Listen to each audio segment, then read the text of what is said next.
अपनी बेटी के साथ रावी के घर चली जाती है। वंशी को रावी के घर छोड़कर ऑफिस के लिए निकाल जाती है। मेहरा कॉर्पोरेशन। आरव मेहरा कॉर्पोरेशन के मीटिंग हॉल में आकर बैठ जाता है और मीटिंग स्टार्ट करने को कहता है। मीटिंग स्टार्ट करने की बात सुनकर विक्रम और बाकी सब लोग डर जाते हैं, क्योंकि इस प्रोजेक्ट का इंचार्ज आशी थी, जो अभी तक ऑफिस नहीं आई है। विक्रम अपने असिस्टेंट से कहता है, तुम आशी को कॉल करके पूछो कि वो अभी कहाँ पर है। उसे 5 मिनट के अंदर मीटिंग हॉल में पहुंचने को कहो। राज अपने बॉस की बात सुनकर जी सर बोलकर मीटिंग हॉल से बाहर जाकर आशी को कॉल करने लगता है।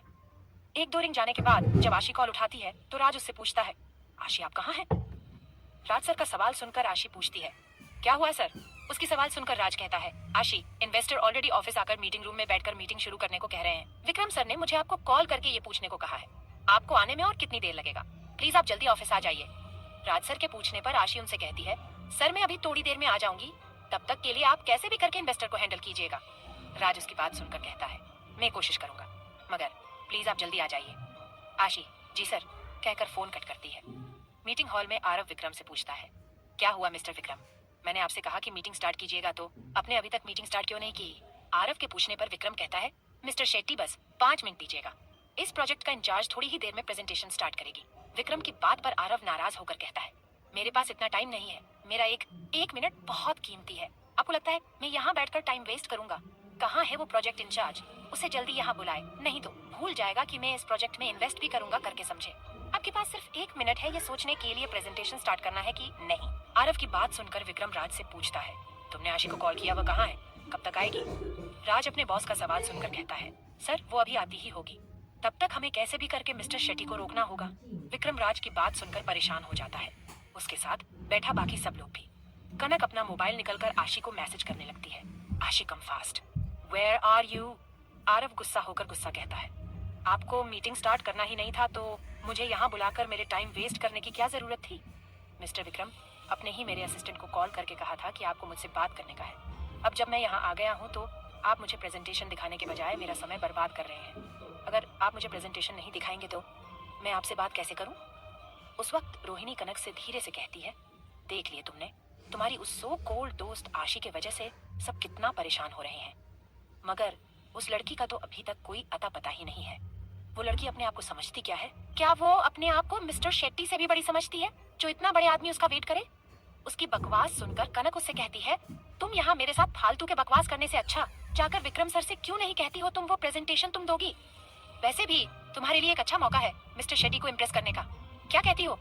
अगर तुम्हें विक्रम सर से बोलने को डर लग रही है तो मैं जाकर विक्रम सर से कहती हूँ। कनक की बात सुनकर रोहिणी उसे घूर कर देखती है और चुप हो जाती है। आशी जल्दी जल्दी मेहरा कॉर्पोरेशन पहुंचकर लिफ्ट का बटन प्रेस करती है और अपने आप कहती है, मीटिंग हॉल में मुझे ना देखकर सब लोग बहुत परेशान हुए होंगे और वो इन्वेस्टर गुस्सा से चले ना गए हो।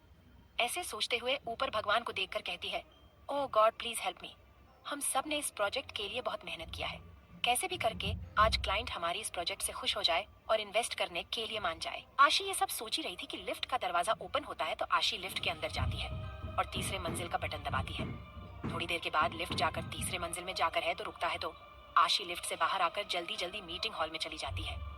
मीटिंग हॉल में आरव गुस्से से विक्रम को देखकर कहता है, अगर आपके ऑफिस में इतना ही इरिस्पॉन्सिबल एम्प्लॉइज है तो मुझे ऐसे कंपनी के लोगों के साथ कोई काम नहीं करना है। ऐसा कहकर उठने को होता है कि मीटिंग हॉल का दरवाजा ओपन होता है और वहाँ से आशी अंदर आ जाती है। सब आशी को मीटिंग रूम में देखकर खुश हो जाते हैं। विक्रम एक राहत की सांस लेते हुए मन में कहता है, थैंक गॉड फाइनली तुम आ गई आशी। मैं तो यह सोचकर डर गया था कि ये प्रोजेक्ट हमारे हाथ से ना निकल जाए। आशी बिना इधर उधर देखे डायरेक्ट प्रोजेक्टर के पास जाती है तो कनक चेयर से उठकर उसके पास चली जाती है।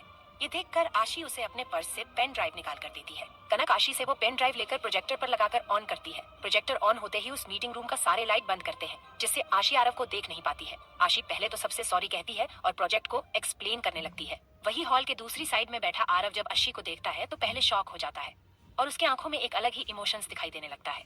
वो अपने आप कहता है, आज भी तुम उतनी ही खूबसूरत हो जितनी 3 साल पहले थी, तुम थोड़ी भी नहीं बदली हो। वो आशी को ही लगातार देखे जा रहा था। उसकी हिलती हुई होंठ को देखकर उसका मन कर रहा था कि वो अब भी जाकर उसकी होंठ को चूम ले। वही रोहिणी कब से आरव को ही घूरे जा रही थी। जब वो देखती है कि आरव किस तरह से आशी को घूर रहा है, ये देखकर रोहिणी जल बुन रही थी। रोहिणी अपने आप कहती है, आशी में ऐसा क्या है जो सब उसके पीछे पागल है? एक हमारा बॉस विक्रम सर है जो देखने में बहुत हैंडसम है, मगर मिस्टर शेट्टी जीतना नहीं है, वो भी आशी को पसंद करते हैं। और अब ये मिस्टर अरव शेट्टी भी जब से आशी मीटिंग हॉल में आई है तब से उसे ही देखे जा रहे हैं। वही आरव अपने ही सोच में था कि उसे विक्रम का आवाज सुनाई देता है। मिस्टर शेट्टी, आपको कैसा लगा हमारा प्रेजेंटेशन? आशी भी इन्वेस्टर का राय जानने के लिए पीछे मुड़कर देखती है।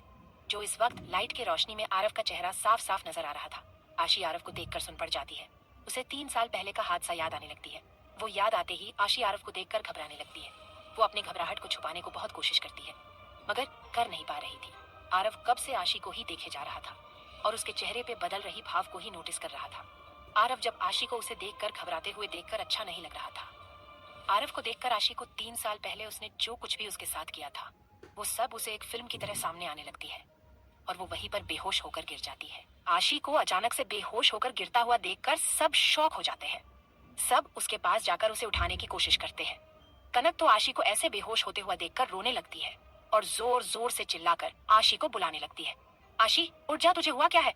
अभी तक तो तुम ठीक थी, फिर अचानक से तुम्हें हुआ क्या है? आशी प्लीज उठ जा यार, बोलकर रोने लगती है। आरव अपने चेयर से उठता है और सबको साइड करके आशी को अपने गोद में उठाकर विक्रम से कहता है, मैं इसे हॉस्पिटल लेकर जा रहा हूँ। फिर नील से कहता है, नील तुम ड्राइवर को कॉल करके कहो कि कार एंट्रेंस पर लेकर आए। आरव की बात सुनकर नील जी बॉस कहकर ड्राइवर को कॉल करके बात करने लगता है। बात करने के बाद फोन रखता है और आरव से कहता है कि बॉस, मैंने ड्राइवर को कहा है कार एंट्रेंस में लाने को। नील की बात सुनकर आरव हूँ कहता है और आशी को गोद में लेकर चला जाता है। आरव को आशी को अपने गोद में उठाकर ले जाते हुए देखकर सब मीटिंग रूम में शॉक होकर एक दूसरे को देखने लगते हैं, क्योंकि थोड़ी देर पहले यही आरव शेट्टी मीटिंग स्टार्ट न करने पर गुस्सा कर रहा था। अभी इस ऑफिस के एक स्टॉप को अपने गोद में उठाकर हॉस्पिटल लेकर जा रहा है। कनक उसके बगल में खड़ा अपने बॉस से पूछती है, बॉस, जो मैंने अभी अभी देखा वो सच में हुआ है या नहीं? सच में मिस्टर आरव शेट्टी ने आशी को अपने गोद में लेकर हॉस्पिटल गए हैं। ऐसा कहते हुए कनक विक्रम के हाथ पर छूटी काट लेती है, जिससे विक्रम का आह निकल जाता है। विक्रम गुस्से से कनक को घूरते हुए कहता है, क्या तुम पागल हो? मेरे हाथ पर क्यों छूटी काट रही हो? तब कनक को याद आती है कि उसने अभी थोड़ी देर पहले क्या किया है। वो जल्दी से सॉरी बॉस कहती है। वो मुझे लगा कि विक्रम गुस्से से पूछता है, क्या लगा तुम्हें? बॉस, यही कि मैं अभी नींद में हूँ और सपने में देख रही हूँ कि आरव सर ने आशी को गोद में उठाकर लेकर चले गए। बॉस, आप ही बताइए ऐसा कैसे हो सकता है? जो दुनिया का सबसे बड़ा बिजनेसमैन एक मामूली सी एम्प्लॉय को, वो भी उसके ऑफिस में काम भी नहीं करती है, उससे आज ही यहाँ मिले हैं। वो उसे अपने गोद में उठाकर लेकर गए। सीरियसली? विक्रम उसकी बात सुनकर कहता है, अच्छा, अगर ऐसी बात है तो क्या तुम मुझे भी हर रोज सपने में देखती हो? कनक विक्रम की बात सुनकर हड़बड़ा जाती है और बात पलट कर कहती है, बॉस, हमें भी आरव सर के पीछे जाना चाहिए ताकि हम ये पता चल सके कि आशी को अचानक से हुआ क्या है। कनक की बात सुनकर विक्रम को भी आशी की याद आती है, तो वो कनक से हाँ कहकर उसे अपने साथ हॉस्पिटल चलने को कहता है और बाकी सबको अपने अपने काम करने को कहकर कनक के साथ हॉस्पिटल के लिए निकला जाता है। जब ये सब रोहिणी देखती है तो वो गुस्से से जलने लगती है और कहती है, ये आशी और कनक दोनों एक भी मौका नहीं छोड़ते हैं बॉस को सिड्यूस करने का। दोनों एक नंबर की चालबाज लड़कियां हैं। मुझे कुछ करना होगा, नहीं तो विक्रम को मैं खो दूंगी। रोहिणी विक्रम को पसंद करती है, मगर विक्रम कभी उसे भाव नहीं देता है, या ये कहे कि वो रोहिणी को अपने आसपास भी भटकने नहीं देता है। आरव कार में आशी को गोद में लेकर बैठ जाता है और आशी लगातार बुलाने लगता है, आशी क्या हुआ तुम्हें? प्लीज उठ जाओ। तुम्हें पता भी है 3 साल के बाद तुझे मेरे सामने देखकर मैं कितना खुश हुआ हूँ, यह मैं तुम्हें बता नहीं सकता हूँ। 3 साल बीत चुका है, मगर ऐसा एक दिन नहीं गाया है जो मैंने तुम्हें याद ना किया हो। हर रात जब भी मैं आंख बंद करके सोने की कोशिश करता हूँ तो तुम्हारी वही रोती गिड़गिड़ाती हुई चेहरा मेरे आंखों के सामने आ जाता है, जिससे मैं बेचैन हो जाता हूँ। ऐसा कहते हुए आरव आशी के गाल को लगातार थपथपाने लगता है। वही ड्राइवर के बगल में बैठा नील आरव को इस तरह आशी को लेकर परेशान होते हुआ देखकर शॉक हो जाता है, क्योंकि आज तक मैंने कभी बॉस को इस तरह नहीं देखा था। आरव लगातार आशी का नाम ले रहा था। थोड़ी देर के बाद कार आकर हॉस्पिटल के सामने रुक जाता है। आरव कार से उतरकर आशी को गोद में लेकर हॉस्पिटल के अंदर चल जाता है। हॉस्पिटल में बहुत सारे बॉडीगार्ड के साथ एक आदमी को गोद में एक लड़की को लेकर आते हुए देखकर डर जाते हैं, क्योंकि किसी को नहीं पता है कि ये इतना बड़ा आदमी कौन है जो हॉस्पिटल में एक लड़की को गोद में लेकर आया है। उस हॉस्पिटल के नर्स सब आरव को देखकर कहने लगते हैं कि कितना हैंडसम है। फिर आशी को देखकर कहते हैं, उसे लड़के के गोद में रही लड़की भी कितनी खूबसूरत है, वो लड़की कितनी खुशनसीब है जो इतने हैंडसम लड़के का गर्लफ्रेंड है। शायद मैं उस लड़की की जगह होती तो कितना अच्छा होता। वही आरव उन लड़कियों के बात पर ध्यान दिए बिना डॉक्टर को बुलाने लगता है। डॉक्टर आकर आशी को चेक करने लगते हैं। थोड़ी देर चेक करने के बाद कहते हैं कि इसे पैनिक अटैक आया है। अचानक से ऐसा कोई इंसिडेंट याद आई है या ऐसे इंसान को देखा हो जिसे उसे देखना नहीं चाहिए था, जिस वजह से उसे पैनिक अटैक आया है। थोड़ी देर में इसे होश आ जाएगा, आप चिंता मत कीजिए, अभी आपकी वाइफ को आराम करने दीजिएगा। ऐसा कहकर डॉक्टर वहाँ से बाहर चले जाते हैं। डॉक्टर की बात सुनकर नील तो सदमे में चला जाता है। वो अपने मन में कहता है, बॉस का शादी कब हुई और उसकी वाइफ कहाँ से आई, जो मैं इनके साथ रहने के बाद भी मुझे पता नहीं चल पाया। उसी वक्त वार्ड के अंदर विक्रम और कनक भी आ जाते हैं। विक्रम आरव से पूछता है, मिस्टर शेट्टी, अभी आशी कैसी है? डॉक्टर ने क्या कहा? आई एम सॉरी, आपको मेरे ऑफिस में जो भी प्रॉब्लम हुआ उसके लिए। तब नील सामने आकर कहता है, मिस आशी अब ठीक है, उसे पैनिक अटैक आया है। डॉक्टर ने कहा है कि वह कल तक ठीक हो जाएगी। कनक नील की बात सुनकर शॉक होकर पूछती है, पैनिक अटैक? ऐसा तो इन 3 साल में आशी के साथ एक बार भी नहीं हुआ है। उससे पहले का तो मुझे पता नहीं। आज अचानक से ऐसा क्या देख लिया जो वो मीटिंग हॉल में इतना घबरा रही थी? कहीं उसने मीटिंग रूम में भूत को तो नहीं देख लिया ना? वैसे भी वो पुराना हॉल है, वहाँ तो हम लोग कई बार मीटिंग अटेंड कर चुके हैं। फिर विक्रम को देखकर कहती है, बॉस आप आज ही उस मीटिंग रूम को बंद कर दीजिएगा ताकि वो भूत अंदर ही रहे, कल को आपको न पकड़े। विक्रम उसकी बात सुनकर चिढ़कर कहता है, तुम्हें एक बात पता है कनक? कनक ना में अपनी सिर हिलाती है। उस वक्त कनक अपनी फेस बच्चों जैसे बनाकर क्यूरियस होकर विक्रम का बोलने का इंतजार कर रही थी। विक्रम को उसे ऐसे देखकर हंसी आ रहा था, फिर भी अपने आप को कंट्रोल करके कहता है, उस भूत को मेरे जैसा हैंडसम लड़का बिल्कुल पसंद नहीं है। एल उसे सिर्फ तुम जैसी कम दिमाग वाली लड़की पसंद है। इसलिए मैं कह रहा हूँ कि कहीं वो भूत तुम्हें ना पकड़ ले, समझी? इसलिए संभाल के रहना। कनक हाँ में सिर हिलाती है। तब विक्रम का नजर आरव पर चला जाता है। वो आरव से कहता है, मिस्टर शेट्टी आप अभी तक यहीं पर हैं। सॉरी, मैंने सोचा कि आप चले गए। वैसे थैंक यू सो मच आपका, अपने आशी को हॉस्पिटल लेकर आए। अब हम यहाँ हैं उसका ख्याल रखने के लिए और हम आपको तकलीफ नहीं देंगे। वैसे अपने ऑफिस में मीटिंग के समय कहता कि आपका एक एक मिनट बहुत कीमती है। अब मैं और कनक है यहाँ आशी का ख्याल रखने को। वैसे मैं जानता हूँ ये सही जगह नहीं है कुछ भी पूछने का, फिर भी मैं आपसे पूछना चाहूंगा कि आपने क्या सोचा है इस प्रोजेक्ट के बारे में? तब नील बीच में आकर कहता है, मिस्टर मेहरा, आपको 2 दिन के अंदर हमारे बॉस का जवाब मिल जाएगा। फिर नील आरव को देखकर कहता है, सर हमें अभी यहाँ से निकालना चाहिए। आरव नील की बात सुनकर एक नजर आशी को देखता है, फिर वार्ड से बाहर चला जाता है। आरव हॉस्पिटल से सीधा अपनी कंपनी चला जाता है और अपने काम में ध्यान देने की कोशिश करता है, मगर उसे रह रहकर आशी का ही याद आ रहा था। आरव अपना काम छोड़कर खिड़की के पास जाकर खड़ा होकर आशी के बारे में ही सोचने लगता है। 3 साल पहले वो अपनी बहन रावी की शादी अटेंड करने इंडिया आया था। तब वो देखता है कि एक लड़की हॉल में खड़ी होकर रावी को बुला रही थी। आरव उस लड़की को देखकर देखता ही रह जाता है। तब उसे याद आता है कि ये तो आशी है, रावी की फ्रेंड। जब भी रावी फोन करती थी इसके बारे में ही सुन सुनाकर उसका दिमाग खाया करती थी, इसीलिए उसे आशी के नाम से ही चिढ़ होती थी जब तक उसने आशी का फोटो नहीं देखा था। एक दिन रावी ने अपनी और आशी की साथ का फोटो आरव को सेंड किया था। उस फोटो में आशी की खूबसूरती देखकर आरव देखता ही रह जाता है और अपने आप कहने लगता है, क्या कोई लड़की इतनी खूबसूरत हो सकती है? आरव उस टाइम एक प्ले बॉय था। वो लड़कियों को अपना खिलौना समझता था, मगर किसी भी लड़की को उसके मर्जी के बिना हाथ भी नहीं लगता था। आशी की वह खूबसूरती उसके दिल में घर कर बैठ चुका था। जब आरव ने आशी को अपने घर में देखा तो उसकी खूबसूरती देखकर अपना कंट्रोल खो बैठा और उसके साथ ड्रिंक्स के हल्के नशे की वजह से वह गुनाह करता है जिसे उसे करना नहीं चाहिए था। डोर नॉक होने की आवाज सुनाई दिया तो आरव अपने पास्ट से बाहर आकर डोर नॉक करने वाले इंसान को अंदर आने को कहता है। वो उसका असिस्टेंट नील था। नीला कैबिन के अंदर जाकर कहता है, बॉस मुझे कुछ फाइल्स के लिए आपका सिग्नेचर चाहिए था। आइलैंड दूर एक आइलैंड में जो चेयर पर बैठा आदमी का असिस्टेंट को कुछ देर पहले ही मेहरा कॉर्पोरेशन के बाहर आरव पर नजर रखने वाले उसका आदमी ने कॉल करके आज मेहर कॉर्पोरेशन के बाहर जो कुछ भी देखा था वह सब एक एक करके उस असिस्टेंट को बताने लगता है। उस आदमी की बात सुनकर वो सब बात अपने बॉस को बताता है। चेयर पर बैठा हुआ आदमी जब अपने असिस्टेंट की मुंह से ये बात सुनता है कि आरव शेट्टी के बाहों में एक लड़की थी, जिसे सुनकर वो सोचने लगता है कि पहले मालूम था वो एक प्ले बॉय था। उसके बाद जब से वो इंडिया में अपना बाप का बिजनेस संभालने लगा था तब से किसी लड़की के साथ देखा था और ना ही कोई लड़की के साथ उसका नाम सुना था। आज अचानक एक लड़की उसकी जिंदगी में कहां से आई और उस लड़की को अपने बाहों में उठाकर हॉस्पिटल लेकर गया और हॉस्पिटल में ही कुछ देर तक रूखा भी था। इसका मतलब यही हुआ कि वो उस लड़की को पहले से ही जानता है और वो लड़की उसके लिए बहुत खास है। ये सब सोचकर वो आदमी अपने असिस्टेंट से कहता है, तुम उस लड़की के बारे में पता करो, वो कौन है, कहाँ रहती है और आरव के साथ उसका क्या रिश्ता है। हाँ, आरव पर नजर रखो, जब भी मौका मिलेगा तो अपने आदमी से कहो कि वो उसे मार डाले, मुझे उसे मरते हुए देखना है, समझे? वो असिस्टेंट अपने बॉस का बात सुनकर जी सर कहता है। हॉस्पिटल में कनक विक्रम से कहती है कि सर आप ऑफिस चले जाइए, मैं आशी के साथ यही हॉस्पिटल में रहूंगी जब तक उसे होश नहीं आ जाता है। कनक की बात सुनकर विक्रम कहता है, कोई बात नहीं, जब तक आशी को होश नहीं आती है मैं भी इधर ही रहूंगा। विक्रम का बात सुनकर कनक उसे ही देखने लगती है। तब अचानक से वार्ड का डोर ओपन होता है तो दोनों का नजर डोर पर चला जाता है। वो दोनों देखते हैं कि वार्ड के अंदर आने वाली लड़की कोई और नहीं उनके ही ऑफिस में काम करने वाली रोहिणी थी, जिसे देखकर कनक चिढ़ जाती है। रोहिणी अंदर आकर कनक से पूछती है, आशी कैसी है? भले ही वो आशी के बारे में पूछ रही थी मगर उसकी नजर सिर्फ और सिर्फ विक्रम पर था। आशी के बारे में पूछने पर कनक कहती है, अभी तो वो ठीक है। कनक के मुंह से आशी ठीक है सुनकर रोहिणी कहती है, ये तो अच्छी बात है। कनक अच्छे से जानती थी वो सिर्फ विक्रम के वहद से हॉस्पिटल आई है। उसे आशी के ठीक होने से या ना होने से कोई फर्क नहीं पड़ता है। रोहिणी विक्रम को सर कहकर बुलाती है, जो रोहिणी को वार्ड में आते हुए देखकर अपना फोन देखने लगता है। रोहिणी को उसे बुलाते हुए देखकर विक्रम उसे ही देखने लगता है। विक्रम को उसे देखते हुए देखकर रोहिणी उनसे कहती है, सर आप हॉस्पिटल में क्यों बैठे हैं? आपको तो बहुत काम होगा।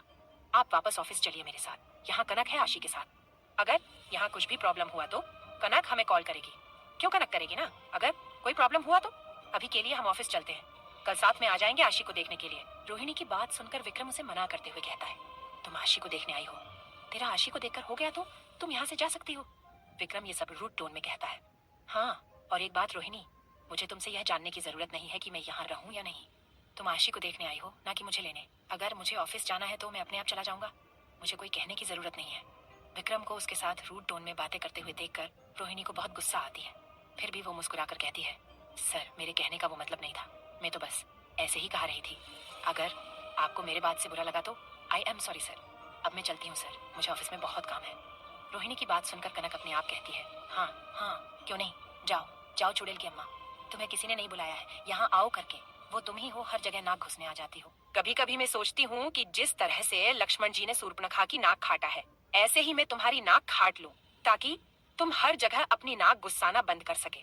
वो सब कनक अपने आप बड़बड़ा रही थी, उसका बड़बड़ाना सब विक्रम सुन रहा था। उसकी बात सुनकर विक्रम उसके कान के पास जाकर धीरे से कहता है, अभी भी तुम वो कर सकती हो। अगर तुम चाहती हो तो क्या मैं किसी को कॉल करके चाकू लाने को कहूँ? विक्रम की बात सुनकर कनक बेचारा सा मुंह बनाकर कहती है, मैं वो भी तो नहीं कर सकती हूँ, क्योंकि मैं गांधी की फैन हूँ। उन्होंने कहा है हिंसा नहीं करना चाहिए, अहिंसा के रास्ता पर चलना चाहिए। विक्रम को उसकी बात सुनकर हंसी आ जाता है। वो हंसते हुए पूछता है, क्या कहा तुमने अभी अभी? तुम अहिंसा के रास्ते पर चलना चाहती हो? वह भी तुम जो आज तक कभी चली ही ना हो। मुझे नहीं लगता है आगे भी तुम कभी अहिंसा के रास्ते पर चलोगी। जहाँ आशी की बात आती है वहाँ तो तुम खूंखार भेड़िया के जैसे सामने वालों पर हमला करने को तैयार हो जाती हो। विक्रम की बात सुनकर कनक अजीबोगरीब मुंह बनाती है। कनक को अजीबोगरीब मुंह बनाते हुए देखकर पता नहीं विक्रम को उसके दिल पर अजीब सी बेचैन होने लगता है। उसका मन कर रहा था कि उसकी गाल पकड़कर जोर से खींच ले। विक्रम को कनक के पास बैठकर उसके कान में कुछ कहकर हंसते हुए देखकर रोहिणी को बहुत गुस्सा आ रहा था। फिर भी वो अपना गुस्सा कंट्रोल करके विक्रम से कहती है, सर तो मैं अभी ऑफिस चलती हूँ। विक्रम उसकी बात पर कोई जवाब नहीं देता है। वो तो कनक को ही देख रहा था, जो अपनी बड़ी बड़ी आंखों से रोहिणी को ही कच्चा चावने को तैयार थी। रोहिणी विक्रम को उसकी बात पर कोई जवाब न देता देखकर गुस्से से वहां से चली जाती है। आरव को ऑफिस में मन नहीं लगा तो वो घर के लिए निकल जाता है। जब वो घर पहुंचकर देखता है कि हॉल में दोनों बच्चे खेल रहे थे, उसे वंशी की खिलखिलाकर हंसने की आवाज सुनाई देता है, जिसे सुनकर आरव का जो मूड अभी तक खराब था वो ठीक हो जाता है और उसके चेहरे पर भी एक छोटी सी स्माइल आ जाता है। वो वंशी के पास जाकर खड़ा होकर उसे हाय परी कहकर पूछता है, आप फिर से यहाँ आ गई? क्या आज भी आपकी मम्मा आपको यहाँ छोड़कर ऑफिस चली गई? वंशी जब आरव का आवाज सुनती है तो वीर के साथ जो खेल रही थी वो सब कुछ छोड़कर वहां से खड़ी होकर अपनी दोनों हाथ फैलाती है। आरव उसकी बात मानकर उसे अपने गोद में उठा लेता है और प्यार से उसकी गाल सहलाकर किस करता है। उसे ऐसा करता हुआ देखकर वंशी खिलखिलाकर हंसने लगती है। आरव वंशी को हंसते हुए देखकर उसकी हंसी में खो जाता है और अपने मन में कहता है, मुझे समझ में नहीं आ रहा है, मैं जब भी तुम्हें देखता हूँ, तुम्हें अपने गोद में उठाता हूँ तो मुझे कुछ अपनापन सा महसूस होता है। तुम्हें देखती हूँ तो तुम्हारे पास अपने आप खींचा चला आता हूँ। मुझे समझ में नहीं आ रहा है, ऐसा कौन सा रिश्ता है हम दोनों के बीच? ये सब आरव सोच ही रहा था कि किचन से रावी बाहर आकर भाई को देखकर उसे बुलाने लगती है तो आरव अपने सोच से बाहर आकर उसको देखने लगता है। रावी उनसे पूछती है, भाई आप कब आए? आते ही इस छोटी शैतान आपकी गोद में चढ़ गई। फिर वीर को देखकर कहती है, वहाँ देखो भाई, आपका भांजा कैसे आपको घूर घूर कर देख रहा है। आरव कंफ्यूज होकर वीर को देखकर पूछता है, वो मुझे ऐसा क्यों देख रहा है? आरव का सवाल सुनकर रावी कहती है, वो इसलिए भाई, अपने इस छोटी शैतान को गोद में लिया है, उसे नहीं। इस वजह से आपका भांजा जल बुनकर कोयला हो रहा है। आरव रावी की बात सुनकर हंस पड़ता है और वीर को भी अपने पास बुलाकर उसे भी गोद में उठाकर उसके दोनों गाल पर किस करता है। आरव दोनों बच्चों से कहता है, बच्चों मुझे फ्रेश होना है, मैं अभी अभी बाहर से आया हूँ और मुझे जरूरी काम भी है। तुम दोनों रावी के साथ बैठकर दूध पीकर खेलो, मैं आप दोनों से बाद में मिलता हूँ। ऐसा कहकर दोनों के गाल पर फिर से किस करके रावी के गोद में बच्चों को देता है। रावी अपने आप कहती है, मैंने शाम से आशी को कितनी बार कॉल किया है, ये पूछने को वो कब आएगी वंशी को लेने, मगर वो मेरी कॉल ही नहीं उठा रही है। ऑफिस में सब ठीक तो है ना? वो इन्वेस्टर आशी की प्रेजेंटेशन देखकर मान तो गया होगा ना उनके के साथ काम करने के लिए। क्या पता काम में बिजी होने की वजह से कॉल नहीं उठा रही हो। फोन देखेगी तो वो खुद मुझे कॉल करेगी। ऐसा सोचते हुए वो दोनों बच्चों को दूध पिलाने लगती है। हॉस्पिटल में आशी को होश आ जाता है। आशी को होश आते हुए देखकर कनका उससे सवाल करने लगती है, आशी अब तुम कैसी हो? तुम अब ठीक फील कर रही हो ना? क्या मैं डॉक्टर को बुलाऊं? एक बात बताओ, तुझे पैनिक अटैक क्यों आया? ऐसा तुमने मीटिंग रूम में क्या देखा जिस वजह से तुम्हें पैनिक अटैक आकर बेहोश हो गई?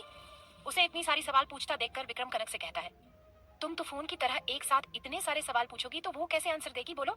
फिर विक्रम आशी को बैठने में मदद करता है और उससे पूछता है, अब तुम कैसी हो? विक्रम के सवाल पर आशी कहती है, मैं अब ठीक हूँ सर। मैं यहाँ कैसे आई? मुझे क्या हुआ था? उसकी सवाल पर विक्रम कहता है, वो तुम मीटिंग रूम में बेहोश हो गई थी तो हम तुम्हें यहाँ हॉस्पिटल लेकर आ गए। डॉक्टर ने कहा कि तुम्हें पैनिक अटैक आया है। अब तुम कैसी हो? अब तुम अच्छी फील कर रही हो कि नहीं? क्या मैं डॉक्टर को बुलाऊं? उनकी बात सुनकर आशी कहती है, मैं ठीक हूँ सर, डॉक्टर को बुलाने की कोई जरूरत नहीं है। उसकी बात सुनकर विक्रम हाँ में अपना सिर हिलाता है। आशी विक्रम से पूछती है, सर टाइम क्या हुआ? विक्रम कहता है, रात के 10 बज रहा है। विक्रम के मुंह से 10 बजे सुनकर आशी चौंक कर पूछती है, क्या मैं सुबह से हॉस्पिटल के बेड पर बेहोश पड़ी हूँ? विक्रम उसके सवाल पर हाँ कहता है तो आशी सिर पकड़कर कहती है, ओह नो। आशी अपने आप कहती है, पापा और रावी दोनों परेशान हो रहे होंगे। आशी को इस तरह से परेशान होते हुए देखकर विक्रम पूछता है, क्या हुआ आशी, क्या मैं डॉक्टर को बुलाऊं? आशी कहती है, नहीं सर मैं ठीक हूँ। दरअसल मेरे घर पे मेरे पापा अकेले हैं, उनका तबीयत भी ठीक नहीं है। मैं अभी तक घर नहीं गई हूँ तो वो परेशान हो रहे होंगे। सर मैं घर जाना चाहती हूँ। आशी के मुंह से घर जाने की बात सुनकर विक्रम कहता है, ये पॉसिबल नहीं है आशी, आप अभी तक पूरी तरह से ठीक नहीं हुए हैं। एक काम कीजिए, आप उन्हें फोन करके बता दीजिएगा कि आप आज ऑफिस में ही रुकने वाली है, कल की तरह। ऐसे में आपके पापा परेशान नहीं होंगे। विक्रम की बात सुनकर आशी कुछ देर तक सोचती है, फिर इधर उधर देखने लगती तो कनक उससे पूछती है, तुम क्या ढूंढ रही हो? आशी कहती है, मैं मेरा फोन ढूंढ रही हूँ। ये सुनकर कनक कहती है, तुम्हारा फोन तो मीटिंग रूम में ही होगा, ये लो मेरा फोन और इससे कॉल करो। ऐसा कहकर कनक अपना फोन आशी के सामने करती है तो आशी कनक के हाथ से फोन लेकर अपने घर के बाजू का लड़का छोटू को आज घर रुकने को कहती है। फिर रावी को कॉल करती है तो सामने से रावी फोन उठाती है तो आशी रावी से कहती, हेलो रावी, मैं आशी बात कर रही हूँ। इतना सुनते ही रावी पूछती है, तुम कहाँ हो आशी? मैंने तुम्हें कितनी बार फोन किया है, तुम मेरी एक भी फोन क्यों नहीं उठा रही हो? मैं कब से यहाँ परेशान हुए जा रही हूँ और तुझे तो कोई फिक्र ही नहीं है। वैसे भी तुझे क्यों फर्क पड़ेगा, मैं कितना भी परेशान हो जाऊं, तुम तो वही करेगी जो तुझे सही लगती है। 3 साल पहले भी तो तुमने यही किया था ना? रावी को गुस्सा करते हुए देखकर आशी कहती है, अरे रावी शांत हो जाओ, पहले ये बताओ कि वंशी कैसी है, वो तुम्हें ज्यादा परेशान तो नहीं करती है ना? रावी अपने आप बुदबुदाती है, वो मुझे क्यों परेशान करेंगी? जब भी अपने बाप को देखती है तो उसके बाद उसे उसकी मासी दिखाई नहीं देती है। उसकी बाप को देखती है तो उसके पास ऐसे भागती है जैसे मैराथन में पार्टिसिपेट की हो। ये अच्छी बात है कि अभी वो सिर्फ 2.5 साल की है। आशी रावी का कोई आवाज फोन पर ना आता हुआ देखकर, हेलो रावी, तुम क्या बोल रही हो? मुझे कुछ सुनाई नहीं दे रही है, थोड़ा जोर से बोलो। आशी को ऐसा कहते हुए सुनकर रावी जल्दी से कहती है, मैं बस यही कहा रही थी कि वंशी ठीक है, वो मुझे परेशान नहीं कर रही है। अगर परेशान करेगी भी तो तुम चिंता मत कर, मैं उसे संभाल लूंगी। वो मेरी भांजी है। तुम बताओ अभी तक वंशी को लेने क्यों नहीं आई है? आशी, सॉरी रावी, आज भी तुझे वंशी को संभालना होगा। मैं ऑफिस के काम से बाहर आई हूँ, इस वजह से इधर ही फंस चुकी हूँ। रावी कहती है, अच्छा ठीक है, कोई बात नहीं, मैं वंशी को पहले ही खाना खिलाकर सुला दिया है, तुम वंशी का टेंशन मत लो, अपना ध्यान रखो। आशी ठीक है कहकर फोन रखती है। आशी की फोन पे हुई बात सुनकर कनक पूछती है, ये वंशी कौन है? कनक के सवाल पर आशी कहती है, वो मेरी बेटी है। उसकी बात सुनकर विक्रम और कनक दोनों शॉक होकर एक दूसरे को देखने लगते हैं। कनक हैरान होकर पूछती है, बेटी, क्या तुम्हारी बेटी भी है? तुमने अभी तक उसके बारे में मुझे क्यों नहीं बताया, बोलो? इसका मतलब तुम्हारी शादी भी हो चुका है। तेरे हस्बैंड किधर है और वो क्या काम करते हैं? आशी कनक की बात सुनकर कुछ नहीं बोल पा रही थी। उसकी आंखों में एक दर्द के अलावा कुछ नहीं था। एक पल के लिए उसे आरव का चेहरे याद आ जाता है। आशी के आंखों में छुपा दर्द को विक्रम देख लेता है। वो समझ जाता है जरूर कुछ ऐसी बात हुआ है जो आशी अभी कनक को नहीं बताना चाहती है। वो अपने मन में कहता है, क्या पता आज आई पैनिक अटैक का कारण वही हो। ये सोचकर विक्रम कनक से कहता है, अभी आशी को आराम की जरूरत है, तुम आशी से बाद में सवाल पूछना, अब चलो उसे कुछ खाने के लिए लेकर आते हैं। कहकर विक्रम कनक का हाथ पकड़कर बाहर लेकर चला जाता है। कनक को विक्रम लिफ्ट में लाकर खड़ा करता है तो कनक गुस्से से पूछती है, आप मुझे वहां से क्यों लेकर आए? मुझे आशी से वंशी के बारे में पूछना था। आप बॉस हैं, इसका मतलब ये नहीं कि आप मुझे इस तरह से खींच कर लेकर आ सकते हैं, समझे? कनक विक्रम को लगातार सुनाई जा रही थी। विक्रम उसे चुप होने को बोल रहा था मगर कनक चुप होने की नाम ही नहीं ले रहती। इसलिए विक्रम ने उसे लिफ्ट के दीवार पर सटाकर उसकी पीछे से गला पकड़कर उसे गुस्से से किस करने लगता है। कनक तो सड़न हुई किस से अपनी दोनों हाथ ऊपर करके शॉक में चली जाती है। वो जैसे खड़ी थी वैसे ही खड़ी रहती है, कोई भी मूवमेंट नहीं कर पा रही थी। विक्रम पहले तो कनक को चुप करने के लिए ये कदम उठाया था मगर उसके किस कब पैशन में बदल गए उसे खुद को ही पता नहीं चला पाया। आरव को अपने लैपटॉप में काम करते करते वक्त का पता ही नहीं चला। वो लैपटॉप बंद करके नीचे आकर एक सर्वेंट से पूछता है, मैडम और बच्चे कहाँ हैं? सर्वेंट कहती है, सर बच्चे डिनर करके सो गए और रावी मैम अपनी कमरे में सर का वेट करे रहे हैं क्योंकि सर अभी तक घर आए नहीं हैं। आरव उस सर्वेंट से पूछता है, क्या वंशी आज भी यही है? क्या उसकी माँ उसे लेने नहीं आई है? आरव के सवाल पर वो सर्वेंट कहती है, सर मुझे नहीं पता, मगर मैंने देखा कि वंशी बेबी वीर बाबा के कमरे में सो रही है। उस सर्वेंट से ये सुनकर वंशी वीर के कमरे में सो रही है तो आरव उससे कहता है, अच्छा ठीक है, मुझे खाना लगाओ। वो सर्वेंट जी सर कहकर किचन में चली जाती है। हॉस्पिटल हॉस्पिटल के लेफ्ट में विक्रम कनक को किस कर रहा था। पहले तो कनक कुछ नहीं बोल पा रही थी, फिर वो गुस्से से विक्रम को धक्का देकर खुद को उससे अलग करती है और उसके गाल पर खींचकर जोरदार थप्पड़ मार देती है। विक्रम अचानक पड़ा थप्पड़ से चौंक जाता है और कनक से कुछ कहने को होता है कि लिफ्ट का दरवाजा ओपन होता है और दोनों चुपचाप बाहर चले जाते हैं। दोनों कैंटीन जाकर बिना कुछ खाए आशी के लिए खाना पार्सल करके उसके वार्ड में लेकर चले जाते हैं। विक्रम उस बीच कई बार कनक से कुछ बोलना चाहता था, मगर कनक उसकी तरफ देख भी नहीं रही थी क्योंकि वो विक्रम की हरकत से बहुत गुस्से में थी। विक्रम आशी के वार्ड में जाकर आशी को खाना देखकर कहता है, तुम ये खाना खाओ, मैं घर जाता हूँ, कुछ प्रॉब्लम हुआ तो मेरा नंबर पर कॉल कर देना, मैं आ जाऊंगा। विक्रम की बात सुनकर आशी हाँ में अपना सिर हिलाती है। आशी कनक की तरफ देखकर उससे कहती है, कनक तुम भी सर के साथ घर चली जाओ, बहुत लेट हो चुकी है। अभी तक तुम्हें घर ना आते हुए देखकर तेरे घर वाले परेशान हो रहे होंगे। आशी को यह नहीं पता था कि कनक फ्लैट में अकेली रही थी है। उसने अभी तक किसी को भी नहीं बताया था कि वो पुणे शहर में अकेली रही थी है। पुणे शहर में आशी के अलावा उसका कोई अपना नहीं है। कनक आशी की बात सुनकर कहती है कि नहीं आशी, मैं तुम्हें हॉस्पिटल में अकेले छोड़कर नहीं जाऊंगी। उसकी बात सुनकर आशी कहती है कि कनक मैं ठीक हूँ, तुम्हें यहाँ रहने की कोई जरूरत नहीं है। कनक उसकी बात पर कहती है, मगर आशी कहती है तो आशी उसकी बात को बीच में ही रोक कर कहती है, मगर कुछ नहीं कनक मैं ठीक हूँ, तुम जाओ। आशी को ऐसा कहते हुए सुनकर कनक फिर से पूछती है, पक्का ना आशी? आशी कहती है, हाँ पक्का। कनक आशी की बात पर कहती तो ठीक है, मैं घर जाती हूँ, अगर कुछ हुआ तो मुझे कॉल करना, मैं आ जाऊंगी। आशी ठीक है कहती है तो विक्रम और कनक रूम से चले जाते हैं। आरव डाइनिंग टेबल पर खाना खाने के लिए बैठ जाता है तो उसे आशी का ही याद आ रहा था। वो थोड़ा ही खाना खाकर अपने कमरे में चला जाता है और सोने की कोशिश करता है, मगर जब भी आंख बंद करने की कोशिश करता है तो उसे आंखों के सामने आशी ही दिखाई देती है। वो बेड से उठता है और चुपचाप किसी को बिना मालूम पड़े घर से बाहर चला जाता है। विक्रम और कनक साथ में हॉस्पिटल से बाहर आए थे। बाहर आकर विक्रम कनक से कहता है, मैं कार लेकर आता हूँ, तुम इधर ही रुको। कनक विक्रम की बात सुनकर कहती है, इसकी कोई जरूरत नहीं है, मैं टैक्सी से चली जाऊंगी, आप जाइए सर, मैं आपके साथ नहीं आऊंगी। उसकी बात सुनकर विक्रम को गुस्सा आ जाता है और वो गुस्से में ही कनक से कहता है, चुपचाप इधर ही खड़ी रहो, नहीं तो मुझसे बुरा कोई नहीं होगा, कहकर कार लेने चला जाता है। विक्रम पार्किंग से कार लेकर कनक के सामने खड़ा करता है और कनक से कहता है, बैठो। कार में कनक गुस्से से उसे घूर कर देखती है, मगर वहां से एक कदम भी हील थी नहीं है। विक्रम उसे अपने जगह पर खड़े देखकर कहता है, कनक यहाँ कोई सीन क्रिएट मत कर, चुपचाप आकर कार में बैठो, नहीं तो। विक्रम की धमकी सुनकर पूछती है, नहीं तो क्या? सर बोलिए, चुप क्यों हो गए? मैं आपके साथ नहीं आऊंगी। आप अपने आप को समझते क्या हो? बॉस है तो कुछ भी करेंगे। पहले अपने लेफ्ट में मेरी मर्जी के बिना मुझे किस किया, अभी कार में बैठने को कह रहे हैं, मैं नहीं बैठूंगी। उसकी बात सुनकर विक्रम उसे धमकी भरे टोन में कहता है, कनक मैं आखिरी बार पूछ रहा हूँ, तुम कार में बैठोगे या नहीं? कनक भी गुस्से से कहती है, नहीं बैठूंगी, जाए आपको जो करना है कर लीजिए, मैं आपसे डरती नहीं हूँ। उसकी बात सुनकर विक्रम कहता है, अगर ऐसी बात है तो ठीक है, कहकर विक्रम कार से नीचे उतरता है और कनक को अपनी गोद में लेकर कार के पास लेकर चला जाता है। जब कनक ये देखती है कि विक्रम उसे गोद में उठाकर कार में बिठाने को लेकर जा रहा है तो वो देखकर कनक गुस्से से चिल्लाकर कहती है, मुझे नीचे उतारिए, मुझे आपके साथ नहीं आना है। विक्रम उसकी सारी बात अनदेखा करके कार का दरवाजा खोलता है और उसे कार में बिठाकर एक वार्निंग लुक देकर कहता है, अगर कार से नीचे उतरने की कोशिश भी किया तो कल मैं पूरे ऑफिस के स्टाफ के सामने तुझे किस करूंगा। ये मत सोचना कि अभी तुम यहाँ से भाग जाएगी और कल तुम ऑफिस नहीं आओगी तो मैं किस किस को करूंगा। विक्रम की बात सुनकर कनक हैरान हो जाती है क्योंकि वो तो यही प्लान बना रही थी।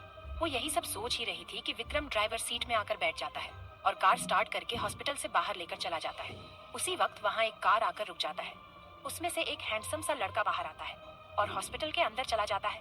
वो एक वार्ड के अंदर जाकर देखता है तो वहाँ लड़की टेबल पे रखे हुए खाने को लेने की कोशिश कर रही थी, मगर उसके हाथ में ड्रिप होने की वजह से वो उसे ले नहीं पा रही थी। जब वार्ड के दरवाजे के पास किसी का पैर का आहट सुनाई देता है तो वो सिर ऊपर उठाकर देखती है तो दरवाजे से अंदर आ रहे शख्स को देखकर एकदम से घबरा जाती है और घबराहट में उसके मुंह से सिर्फ इतना ही आवाज निकालता है, आ प। आशी के मुंह से आप कहते हुए सुनकर अंदर आकर कहता है, हाँ मैं, ये कोई और नहीं आरव था जो आशी के वार्ड में अभी अभी आया है। आरव आशी से पूछता है, तुम अब कैसी हो? आशी अपने आप को बहुत मुश्किल से संभाल कर उनसे पूछती है, आप यहाँ क्यों आए हैं? चले जाए यहाँ से, मैं बहुत मुश्किल से उस हादसे को भूल पाई हूँ, फिर से उसे याद करना नहीं चाहती हूँ, जाइए यहाँ से प्लीज, चले जाइए, ऐसा कहकर उनसे मुंह फेर लेती है। आरव उसकी कोई बात नहीं सुनता है। वो चुपचाप एक चेयर खींचकर उसमें बैठ जाता है और सामने टेबल पर रखे खाने को निकालकर एक प्लेट में डालकर उसमें से एक निवाला अपने हाथ में लेकर आशी के मुंह के सामने रखकर कहता है, खाओ। आरव का हाथ अपने मुंह के सामने देखकर आशी उसका हाथ झटक कर गुस्से से कहती है, चले जाइए यहाँ से। अब आपको मुझसे क्या चाहिए? अपने तो 3 साल पहले ही मेरा सब कुछ छीन चुके हैं, अब और क्या लेने आए हैं? यहाँ बोलिए। आशी ऐसा कहकर रोने लगती है। आशी को रोते हुआ देखकर आरव अपने हाथ में पकड़ा हुआ निवाला वापस प्लेट में डालकर प्लेट को टेबल पर रखता है और आशी के करीब जाने लगता है। आरव को अपने पास आते हुए देखकर आशी डर कर बेड के पीछे पीछे जाने लगती है। आरव उसके पास जाता है और उसे अपने बाहों में खींचकर किस करने लगता है। आशी आरव के बाहों से खुद को छुड़ाने की बहुत कोशिश करती है, मगर छुड़ा नहीं पाती है, जिस वजह से आशी के आंख से आंसू आने लगती है।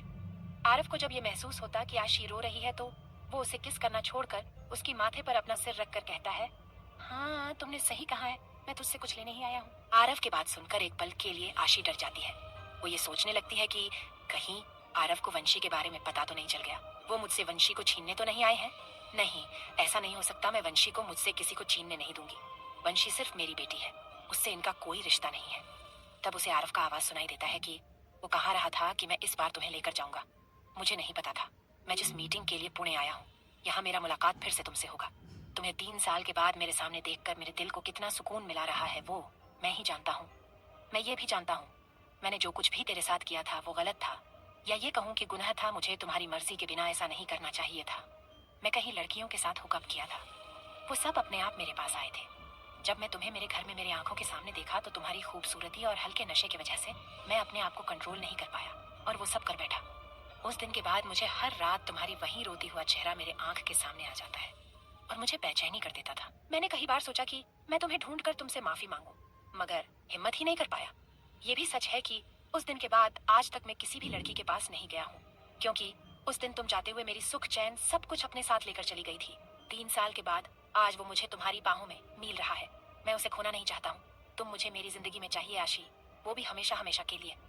आशी आरव की बात सुनकर शॉक हो जाती है, फिर अपने आप को संभाल कर आरव को गुस्से से दूर करके कहती है कि वो कभी नहीं हो सकती है। मैं आपको कभी माफ नहीं करूंगी जो आपने मेरे साथ किया है। उस वजह से मुझे मेरी दोस्त, मेरे शहर सब कुछ छोड़कर पुणे आना पड़ा। आपकी वजह से मैंने अपना सबसे बड़ी चीज, वो है मेरी इज्जत, खो दिया। उस शर्मिंदगी को छुपाने के लिए मुझे मेरे पापा को लेकर सब कुछ छोड़कर एक अनजान शहर में आना पड़ा। आपको क्या लगता है इतना आसान है एक लड़की को उस हादसे को भूल पाना? नहीं, बिल्कुल नहीं। एक लड़की को उसकी इज्जत बहुत प्यारी होती है, आपने उसे तार तार कर दिया। एक लड़की उसकी माँ बाप की गुरूर और शान होती है। आप जैसे इंसान जो अपनी शरीर की हवास निकलने के लिए उसकी इज्जत पर हाथ डालकर उस लड़कियों के साथ साथ उसके पूरे परिवार को भी जीते जी मर डालते हैं। मैं ही जानती हूँ उस हादसे के बाद मुझे मेरे बाप ने कैसे संभाला है। मैं तो अपनी जान देना चाहती थी, मगर पापा ने मुझे अपना कसम देकर रोका दिया। नहीं तो ये आशी कब का इस मिट्टी में समा चुकी होती और आपको पता भी नहीं चलता। मैं आपकी कोई खिलौना नहीं हूँ। मुझे 3 साल पहले अपने यूज करके डरा धमकाकर मजबूर किया था कि मैं उस शहर और अपने दोस्त को छोड़कर चली जाऊं। आपके डर के वजह से मैं अपने पापा को लेकर यहाँ आ गई। आज 3 साल के बाद फिर से मेरी जिंदगी में वापस आकर ये कहा रहे कि मैं आपकी जिंदगी में हमेशा के लिए वापस आ जाऊं, ये कभी नहीं हो सकता है मिस्टर अरव शेट्टी, कभी नहीं। विक्रम कार चलाते हुए कनक को देखकर सोचता है कि मुझे नहीं पता कि मुझे तुमसे प्यार कब हुआ। कई बार मैं तुम्हें ऑफिस में बचकानी हरकतें करते हुए देखता था, उसे देखकर मैं कई बार हंस भी हूँ। उससे भी ज्यादा मुझे तुम्हारी वो नेचर अच्छा लगता है जब तुम आशी के लिए उस रोहिणी से, या ये कहूँ कि किसी से भी लड़ने के लिए तैयार हो जाती हो। वो दिन मुझे अच्छे से याद है जब आशी के साथ हम दोनों मिलकर प्रेजेंटेशन बना रहे थे और अगले दिन उस प्रेजेंटेशन को क्लाइंट को दिखाने के लिए ले जा रहे थे। वो प्रेजेंटेशन गलती से किसी और फाइल के साथ मिसप्लेस हुआ था। मुझे लगा था कि आशी की कार के वजह से हुआ है, जिस वजह से मैं गुस्सा होकर आशी को बहुत सुनाया था। मैं इतना सुनने के बाद भी आशी ने मुझे उल्टा कुछ भी नहीं कहा था, ये जानते हुए भी उसमें उसकी कोई गलती नहीं थी। वो तो मुझसे सॉरी कह रही थी। सच तो यह था कि गलती मेरा था। उस दिन मेरे टेबल पर सेम कलर का 2 फाइल था। मैंने बिना देखे गलती से राज के हाथों में प्रेजेंटेशन वाला फाइल देखकर उसे बाहर भेज दिया था। जब ये बात तुम्हें पता चलने के बाद तुम बेधड़क मेरे कैबिन में आकर मुझे सुनाकर चली गई थी। कभी मेरे सामने सिर न उठाने वाली लड़की आशी के लिए मुझे तक नहीं छोड़ा था, ये जानते हुए भी कि उसका अंजाम क्या हो सकता है। इस तरह विक्रम अपने ख्यालों में था कि कनक का आवाज सुनाई देता है। क्या आपको पता है मेरे घर का एड्रेस? विक्रम नाम में अपना सिर हिलाता है, जिसे सुनकर कनक उससे पूछती है, तो आप मुझे मेरे एड्रेस पूछे बिना कहाँ लेकर जा रहे हैं? कहीं अपने घर तो नहीं लेकर जा रहे हैं? फिर से वही सब करने के लिए जो अपने लेफ्ट में मेरे साथ किया था। मैं पहले बता रही हूँ, उस वक्त तो मुझे समझ में नहीं आया कि आप मेरे साथ क्या कर रहे हैं, मगर अब ऐसा नहीं है। मुझे पता है, इसलिए मैं पूरी तरह से तैयार हूँ आपके मुंह तोड़ने के लिए। ये सुनकर विक्रम अपना कार को सडन ब्रेक मारकर रोक देता है, जिसे देखकर कनक घबराकर पूछती है, अपने कार क्यों रोक दी? विक्रम उसकी सवाल का कोई जवाब नहीं देता है, बल्कि वह धीरे धीरे करके कनक के पास आता है, जिसे देखकर कनक पीछे पीछे चली जाती है, जिस वजह से वो कार की दरवाजे पर सटक कर बैठ जाती है। विक्रम उसकी एकदम करीब आकर कहता है, अगर मुझे वही सब फिर से करने का है तो मुझे तुम्हें घर लेकर जाने की जरूरत नहीं है। मैं कार में भी कर सकता हूँ, क्योंकि अभी इस वक्त मेरे और तुम्हारे अलावा इस कार में कोई नहीं है। फिर अपने जगह पर वापस जाकर कार स्टार्ट करके कहता है, टेंशन मत लो, मैं वह सब दोबारा तेरी मर्जी के बिना नहीं करूंगा। उनकी बात सुनकर कनक चैन की सांस लेती है। तभी विक्रम कार चलते चलते कहता है, अगर तुम चाहती है तो मैं तुम्हें लेकर जाने को तैयार हूँ। कनक कंफ्यूज होकर पूछती, कहाँ? उसे कंफ्यूज होते हुए देखकर विक्रम कहता है, मेरे घर। तुमने अभी कहा ना, मैं तुम्हें मेरे घर लेकर जा रहा हूँ। विक्रम की बात सुनकर कनक मुंह बनाकर कहती है, क्या मुझे पागल कुत्ते ने खाट है जो मैं आपके घर आऊं? विक्रम उसकी बात सुनकर कहता है, अच्छा, अगर तुम्हें मेरे घर लेकर जाने के लिए किसी पागल कुत्ते से खटवाना पड़ा तो मैं तैयार हूँ। क्या ख्याल है? अभी हम रोड पर ही है, यहाँ बहुत सारे मिलेंगे। कनक पूछती है, क्या मिलेंगे? वही कुत्ते। कनक पूछती है, क्या आप पागल हो गए हैं? विक्रम कहता है, शायद हो भी सकता है, क्योंकि सुबह से अभी तक मेरे साथ पागल ही तो थी, जिस वजह से शायद मुझे भी थोड़ा उस पागल का हसार हो गया है। विक्रम को उसे पागल कहते हुए सुनकर कनक घूर कर उसे देखती है तो विक्रम हंसकर कहता है, अच्छा सॉरी, मैंने मजाक किया। अब बताओ तुम्हारी घर का एड्रेस। जिसे सुनकर कनक अपनी फ्लैट का एड्रेस विक्रम को बताती है। थोड़ी देर के बाद कार आकर कनक के फ्लैट के सामने रुकती है तो कनक गुस्से से कार से उतारकर चली जाती है। उसे ऐसे गुस्से से जाता हुआ देखकर विक्रम अपने आप कहता है, अब कुछ भी हो जाए मैं अपने आप को तुम्हारे करीब जाने से नहीं रोक पाऊंगा। आई लव यू कनक, सही वक्त पर मैं अपने दिल की बात तुम्हें कहूंगा। ऐसा कहते हुए कार स्टार्ट करके वहां से चला जाता है। हॉस्पिटल के रूम में आशी की बात सुनकर आरव को गुस्सा आ जाता है और वो भी आशी को धमकी देखकर कहता है, मैं भी देखता हूँ तुम कैसे मेरे साथ रहने को तैयार नहीं होती हो। जब तक मैं तुम्हें अपना नहीं बनाऊंगा तब तक मैं इस शहर को छोड़कर नहीं जाऊंगा। अगर यहाँ से जाऊंगा तो तुम्हें अपनी बीवी बनाकर लेकर जाऊंगा। अपने घर नासिक या मुंबई समझी, अब सो जाओ चुपचाप, तुम्हें आराम करने की जरूरत है। आरव आशी को अपने बाहों में पकड़कर बेड पे सो जाता है, जिसे देखकर आशी गुस्से से आरव से कहती है, छोड़िए मुझे, आप यहाँ से चले जाइए। आशी की बात सुनकर आरव गुस्से से कहता है, आशी चुपचाप सो जाओ। आशी कहती है, मुझे आपके साथ नहीं सोना है। ऐसा कहकर उनसे छूटने की कोशिश करती है, मगर छूट नहीं पा रही थी, क्योंकि आशी को अपने से छूटने की कोशिश करते हुए देखकर आरव उसे और भी कसकर पकड़कर कहता है, हिलना बंद करो, नहीं तो मैं अपना कंट्रोल खो बैठूंगा। उसके बाद इस बार मुझसे कुछ भी हुआ तो तुम मुझे ब्लेम नहीं कर सकती हो, समझी? आरव की बात सुनकर आशी डर से कांपने लगती है और रोकर कहती है, प्लीज मेरे साथ कुछ मत कीजिए, मैं आपके सामने हाथ जोड़ती हूँ। ऐसे कहकर जोर से रोने लगती है। आशी को रोते हुए देखकर आरव कहता है, आशी शांत हो जाओ, मैं तेरे मर्जी के बिना कुछ नहीं करूंगा। मैं बस तुम्हें पकड़कर सोना चाहती हूँ, क्योंकि 3 साल से चैन की नींद नहीं ले पाया हूँ। आज तुम्हारी बाहों में लेना चाहता हूँ। प्लीज आशी सो जाओ, मैं कुछ नहीं करूंगा। ऐसा कहकर आशी की पीठ पर हाथ फेर कर उसे सहलाने लगता है और उसकी माथे पर बार बार किस करके शांत होने को कहता है। आशी रोकर आरव के बाहों में ही सो जाती है। मॉर्निंग। आशी सुबह उठकर कमरे के चारों तरफ देखती है तो उसे आरव कहीं नजर नहीं आता है। वो समझ जाती है कि वो यहाँ से जा चुके हैं। आशी बेड से उठती है और फ्रेश होने के लिए बाथरूम चली जाती है। बाथरूम से फ्रेश होकर बाहर आती है और डॉक्टर का वेट करने लगती है। थोड़ी देर के बाद डॉक्टर आकर आशी को चेक करके कहते हैं, अब आप पूरी तरह से ठीक हो, आज आप घर जा सकती हैं। ऐसा कहकर दूसरे पेशेंट को देखने चले जाते हैं। आशी डॉक्टर की घर जाने की बात सुनकर परेशान हो जाती है, क्योंकि उसे जल्द से जल्द घर जाने का था। प्रॉब्लम ये था कि अभी उसके हाथ में पैसे नहीं है और ना ही फोन। उसे समझ में नहीं आ रहा था कि वह करें तो क्या करें। ये सब सोची रही थी कि तब उसकी रूम का डोर ओपन होने की आवाज सुनाई देता है तो आशी उस तरफ देखने लगती है। दरवाजे से नील को अंदर आते हुए देखकर आशी उनसे पूछती है, नील सर आप यहाँ? नील जी हाँ, मुझे बॉस ने यहाँ भेजा है। मैंने डॉक्टर से बात करके आपकी सारी डिस्चार्ज पेपर कंप्लीट कर चुका हूँ, अब आप घर जा सकती है। आशी नीला की बात सुनकर उनसे पूछती है, सर डिस्चार्ज हो चुकी है का मतलब क्या है? क्या हॉस्पिटल का बिल आपके बॉस ने बारा है? आशी की बात सुनकर नील हाँ में अपना सिर हिलाता है। आशी नीला की बात सुनकर कहती है, किससे पूछकर उन्होंने मेरा बिल बारा है? मुझे उनकी मदद की कोई जरूरत नहीं है, मैं कहीं नहीं जा रही हूँ, आप जाकर पैसे वापस लीजिएगा। आशी को हॉस्पिटल से न जाने की जिद करते हुए देखकर नील मजबूर होकर आशी से शांति से कहता है, सर ने कहा है आप बाद में उसके पैसे लौटा दीजिए। नीला की ये बात सुनकर आशी शांत हो जाती है और उनकी बात मानकर उनके साथ घर के लिए निकाल जाती है। नील आशी को उसके घर छोड़कर डायरेक्ट शेट्टी कॉर्पोरेशन चला जाता है। वहां जाकर हॉस्पिटल में जो कुछ भी हुआ वो सब आरव को बताकर चुप हो जाता है और उनसे सॉरी कहकर अपने सिर नीचे झुकाकर खड़ा हो जाता है, क्योंकि नील आशी से झूठ कहता कि बाद में पैसे लौटाने की बात बॉस ने कहा है। वो डर कर आरव का रिएक्शन का वेट कर रहा था। कुछ देर तक कोई रिएक्शन न आते हुए देखकर नील सर उठाकर देखता है तो आरव नील से कहता है, मेहरा कॉर्पोरेशन को कॉल करो और उनसे कहो कि हम इन्वेस्ट करने के लिए तैयार हैं। उनसे हमारी शर्त के बारे में भी कहो, कहकर आरव सब कुछ नील को समझाता है। नील जी सर कहकर कैबिन से बाहर चला जाता है। विक्रम को कॉल करने आशी अपने पापा के पास जाकर कहती है, सॉरी पापा, कल ऑफिस के काम की वजह से मुझे आपको बिना बताए बाहर जाना पड़ा। वहाँ काम करते करते लेट हुआ तो मुझे मेरी फ्रेंड के साथ वहीं रुकना पड़ा। आशी की बात पर उसकी पापा लड़खड़ाती आवाज में ठीक है कहते हैं। पैरालाइज होने की वजह से उन्हें बोलने में तकलीफ हो रही थी। आशी उन्हें ठीक है कहते हुए सुनकर उनसे कहती है, मैं फ्रेश होकर आपके लिए कुछ बनाती हूँ, उसके बाद वंशी को लेने रावी के घर चली जाऊंगी। मोहन जी शॉक होकर पूछते हैं, वी, वो तो तू हमारी दोस्त थी ना, वो यहाँ कैसे? आशी अपने पापा का सवाल सुनकर उनसे कहती है, रावी शादी के बाद अपने हस्बैंड के साथ यही रही है। कुछ दिन पहले मुझे मार्केट में मिली थी। वो मुझसे बहुत ज्यादा नाराज थी क्योंकि मैं ना ही उसकी शादी पर गई थी और ना ही 3 साल से उससे एक बार भी कांटेक्ट करने की कोशिश की थी। आपको पता है पापा, वो बहुत मुश्किल से शांत हुई है। आप तो जानते ही हैं, वो एक बार नाराज होती है तो उसे मानना कितना मुश्किल है। मोहन जी उसकी बात पर हाँ में अपना सिर हिलाकर मुस्कुराने लगते हैं। पापा को मुस्कुराते हुए देकर आशी उनसे कहती है, मैं आपके लिए कुछ बनाकर लाती हूँ, उसे खाकर मेडिसिन लीजिएगा, कहाकर किचन में चली जाती है कुछ बनाने मेहरा कॉर्पोरेशन। विक्रम को नील का कॉल आया तो वो खुश हो जाता है कि शेट्टी कॉर्पोरेशन उसके साथ काम करने को तैयार है। जब नीला अपने बॉस के कहे गए शर्त के बारे में कहता है तो विक्रम उससे कहता है, हमें कोई प्रॉब्लम नहीं है।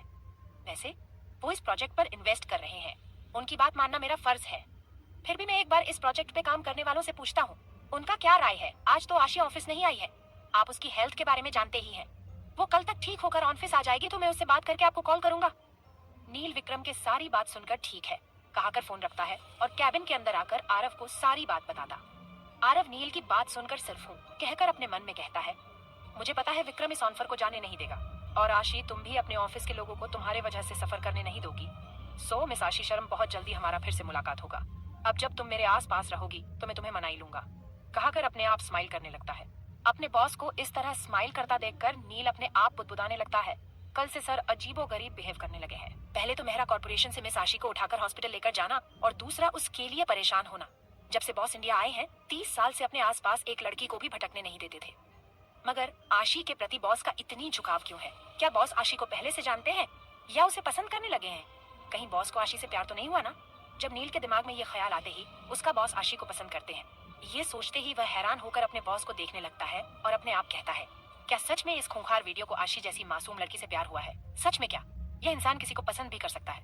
अगर ऐसा हुआ तो बेचारी आशी, उसे तो भगवान ही बचा सकता है इस इंसान से, क्योंकि इस जैसा खूंखार वीडियो को पसंद भी कौन कर सकता है? ये इंसान उस आशी से बात करने जाएगा तो उसमें बात कम धमकी ज्यादा रहेगा। हॉस्पिटल में भी तो जब आशी ने ये सुना कि बिल बॉस ने मारा है, जिसे सुनकर कितनी गुस्सा हुई थी और साथ में जिद करने लगी थी कि मैं जाकर बिल की पैसे वापस मांगू। जब मैंने ये बात बॉस को कही तो उन्होंने उस बात को ऐसा अनदेखा किया जैसे कोई बड़ी बात ना हो। आशी की जगह कोई और होता तो पक्का उनके साथ कुछ गलत करते, क्योंकि उनके बात का कोई माना करे वो बॉस को बिल्कुल पसंद नहीं है। समझ में नहीं आ रहा है सर को यहाँ पुणे आकर हो क्या गया है? कहीं पागल तो नहीं हो गए पूरा दिन काम करते करते? आशी अपना काम करके पापा को खिलाकर मेडिसिन देकर उनसे बाएं बोलकर रावी के घर के लिए निकाल जाती है। रावी की घर जाकर डोरबेल बजाती है तो सर्वेंट आकर डोर ओपन करके उसे अंदर आकर बैठने को कहती है। तो आशी रावी को बुलाने को कहती है तो वो सर्वेंट रावी को बुलाने उसके कमरे में चली जाती है। रावी के कमरे के दरवाजा के सामने खड़ी होकर नॉक करने लगती है तो रावी अंदर से ही पूछती है, क्या हुआ? रावी के पूछने पर वो सर्वेंट कहती है, मैम वो वंशी बेबी की मॉम आई है, वो नीचे हॉल में आपका इंतजार कर रही है। अपनी सर्वेंट की बात सुनकर रावी खुश होकर अपने आप कहती है, क्या आशी आई है? वो जल्दी रूम का दरवाजा ओपन करके बाहर हॉल में चली जाती है और वहां जाकर आशी को गले लगाकर कहती है, तुझे टाइम मिल गई मुझसे मिलने का? आशी उसकी बात सुनकर उससे कहती है, सॉरी यार, ऑफिस के काम से फंस गई थी। आशी रावी से पूछती है, वंशी कहाँ है? रावी एक सर्वेंट को बुलाकर वंशी को लाने को कहती है तो तब आशी उससे कहती है, मुझे तुम्हारी बेटे से भी मिलना है। वो कहाँ है? मुझे उसके पास लेकर जाओ, आज मैं यही सोच कर आई हूँ कि मैं तुम्हारी हस्बैंड और बेटे से मिलूंगी। रावी सर्वेंट को दोनों बच्चों को लेकर आने कहती है। सर्वेंट दोनों बच्चों को लेकर नीचे आती है तो वंशी आशी को देखकर मम्मा कहाकर बुलाती है तो आशी की ध्यान वंशी की ओर चला जाता है। वो अपनी बेटी को अपने पास आने को कहती है। आशी वंशी को अपने गोद में लेकर किस करके कहती है, सॉरी बच्चा, आज कल आपको मामा टाइम नहीं दे पा रही है, हमें माफ कर दो। अपनी मम्मा की बात सुनकर वंशी आशी के गाल पर किस करती है। आशी वीर की ओर देखकर रावी से पूछती है, ये तुम्हारा बेटा वीर है? रावी हाँ में सिर हिलाती है। आशी वीर को भी अपने गोद में लेकर किस करके वीर से कहती है, मैं आपकी मासी हूँ। ये सुनकर वीर खुशी से ताली बजाने लगता है। रावी दोनों बच्चों को घूर कर देखती है और कहती है, जब मैं दोनों को किस करती हूँ तो दोनों चीड़ जाते हैं और तुमने किस किया तो कैसे दोनों हंस रहे हैं? वंशी को देखकर रावी कहती है, ये देखो, मुझे तो एक भी किस नहीं देती है। जब मैं पूछती हूँ तो हाथ हिलाकर नहीं कहती है, उसे सिर्फ अपने मॉम डैड ही नजर आते हैं, उसकी मामी तो दिखाई नहीं देती है। रावी की बात सुनकर आशी कंफ्यूज होकर पूछती है, तेरे कहने का क्या मतलब है रावी? क्या तुम्हारे भाई यहाँ आए हैं? उसकी बात सुनकर रावी हाँ में अपना सिर हिलाती है, जिसे सुनकर आशी रावी से पूछती है, तुमने मुझे बताया क्यों नहीं? रावी तुम जानती हो ना, मैं नहीं चाहती हूँ कि तुम्हारा भाई को सच पता चले। रावी, आशी बात पर कहती है, आशी रिलैक्स, मैंने भाई को कुछ नहीं बताया है। मैंने भाई से बस इतना ही कहा कि वंशी मेरी दोस्त की बेटी है, उससे ज्यादा कुछ नहीं बताया है। आशी रावी की बात पर कहती है, रावी, मैं वंशी को आज के बाद यहाँ नहीं छोड़ूंगी, क्योंकि तेरा भाई मुझे यहाँ वंशी को लेने आते वक्त देख लिया तो प्रॉब्लम हो जाएगा। पहले ही उन्होंने मुझे देख लिया है। उसकी बात सुनकर रावी पूछती है, तेरी कहने का मतलब क्या है? रावी, मेरा कहने का ये मतलब है कि मैंने जिस प्रेजेंटेशन पर काम किया था उसे देखने के लिए जो क्लाइंट मेरे ऑफिस आए थे वो कोई और नहीं तेरा भाई आरव जी है। रावी ये सुनकर परेशान होकर पूछती है, भाई ने तुम्हारे साथ कुछ किया तो नहीं ना? आशी सच सच बताओ, इस बार तुम कोई बात मुझसे नहीं छुपाएगी। अगर बाद में मुझे पता चला कि भाई ने तेरे साथ कुछ किया है तो मैं इस बार भाई को नहीं छोड़ूंगी। रावी की बात सुनकर आशी एक लंबी सांस लेकर ऑफिस से लेकर हॉस्पिटल में जो कुछ भी हुआ था वो सब बताती है। रावी शॉक होकर कहती है, क्या इतना सब तेरे साथ हुआ? तुमने मुझे कुछ भी नहीं बताया? तभी पीछे से एक आवाज सुनाई देता है, क्या कुछ नहीं बताया जान? आवाज सुनकर रावी दरवाजा की उधार देखती है तो रवि उसे अंदर आते हुए दिखाई देता है। रावी उन्हें देखकर पूछती है, आप इस वक्त? रवि, हाँ, वो आज हॉस्पिटल में कोई इमरजेंसी केस नहीं था तो मैंने सोच आज क्यों ना मैं अपनी जान के साथ थोड़ा टाइम स्पेंड करूं, मगर यहाँ तो पहले ही कोई और है आपको कंपनी देने के लिए। रवि आशी को देखकर पूछता है, वैसे क्या मैं जान सकता हूँ ये कौन है? रावी रवि से कहती है, गैस कीजिए कौन है? रवि रावी को ऐसा कहते हुए सुनकर कहता है, अगर मैं सही हूँ तो ये तुम्हारी दोस्त आशी होगी, आई मे आई राइट? रवि को सही गैस करते हुए देखकर रावी पूछती है, आपको कैसे पता चला? रवि कहता है, वो ऐसे जान, तुम 3 साल से सिर्फ आशी की बात करती रहती हो, आज तुम्हें इस तरह खुशी से बात करते हुए देखकर मैं समझ गया कि ये तो सिर्फ आशी ही होती है। रावी रवि के गाल पर किस करके कहती है, आप बेस्ट हो। रवि कहता है, वो तो हूँ मैं हामेश, मेरी जान तुम ही नहीं समझती हो।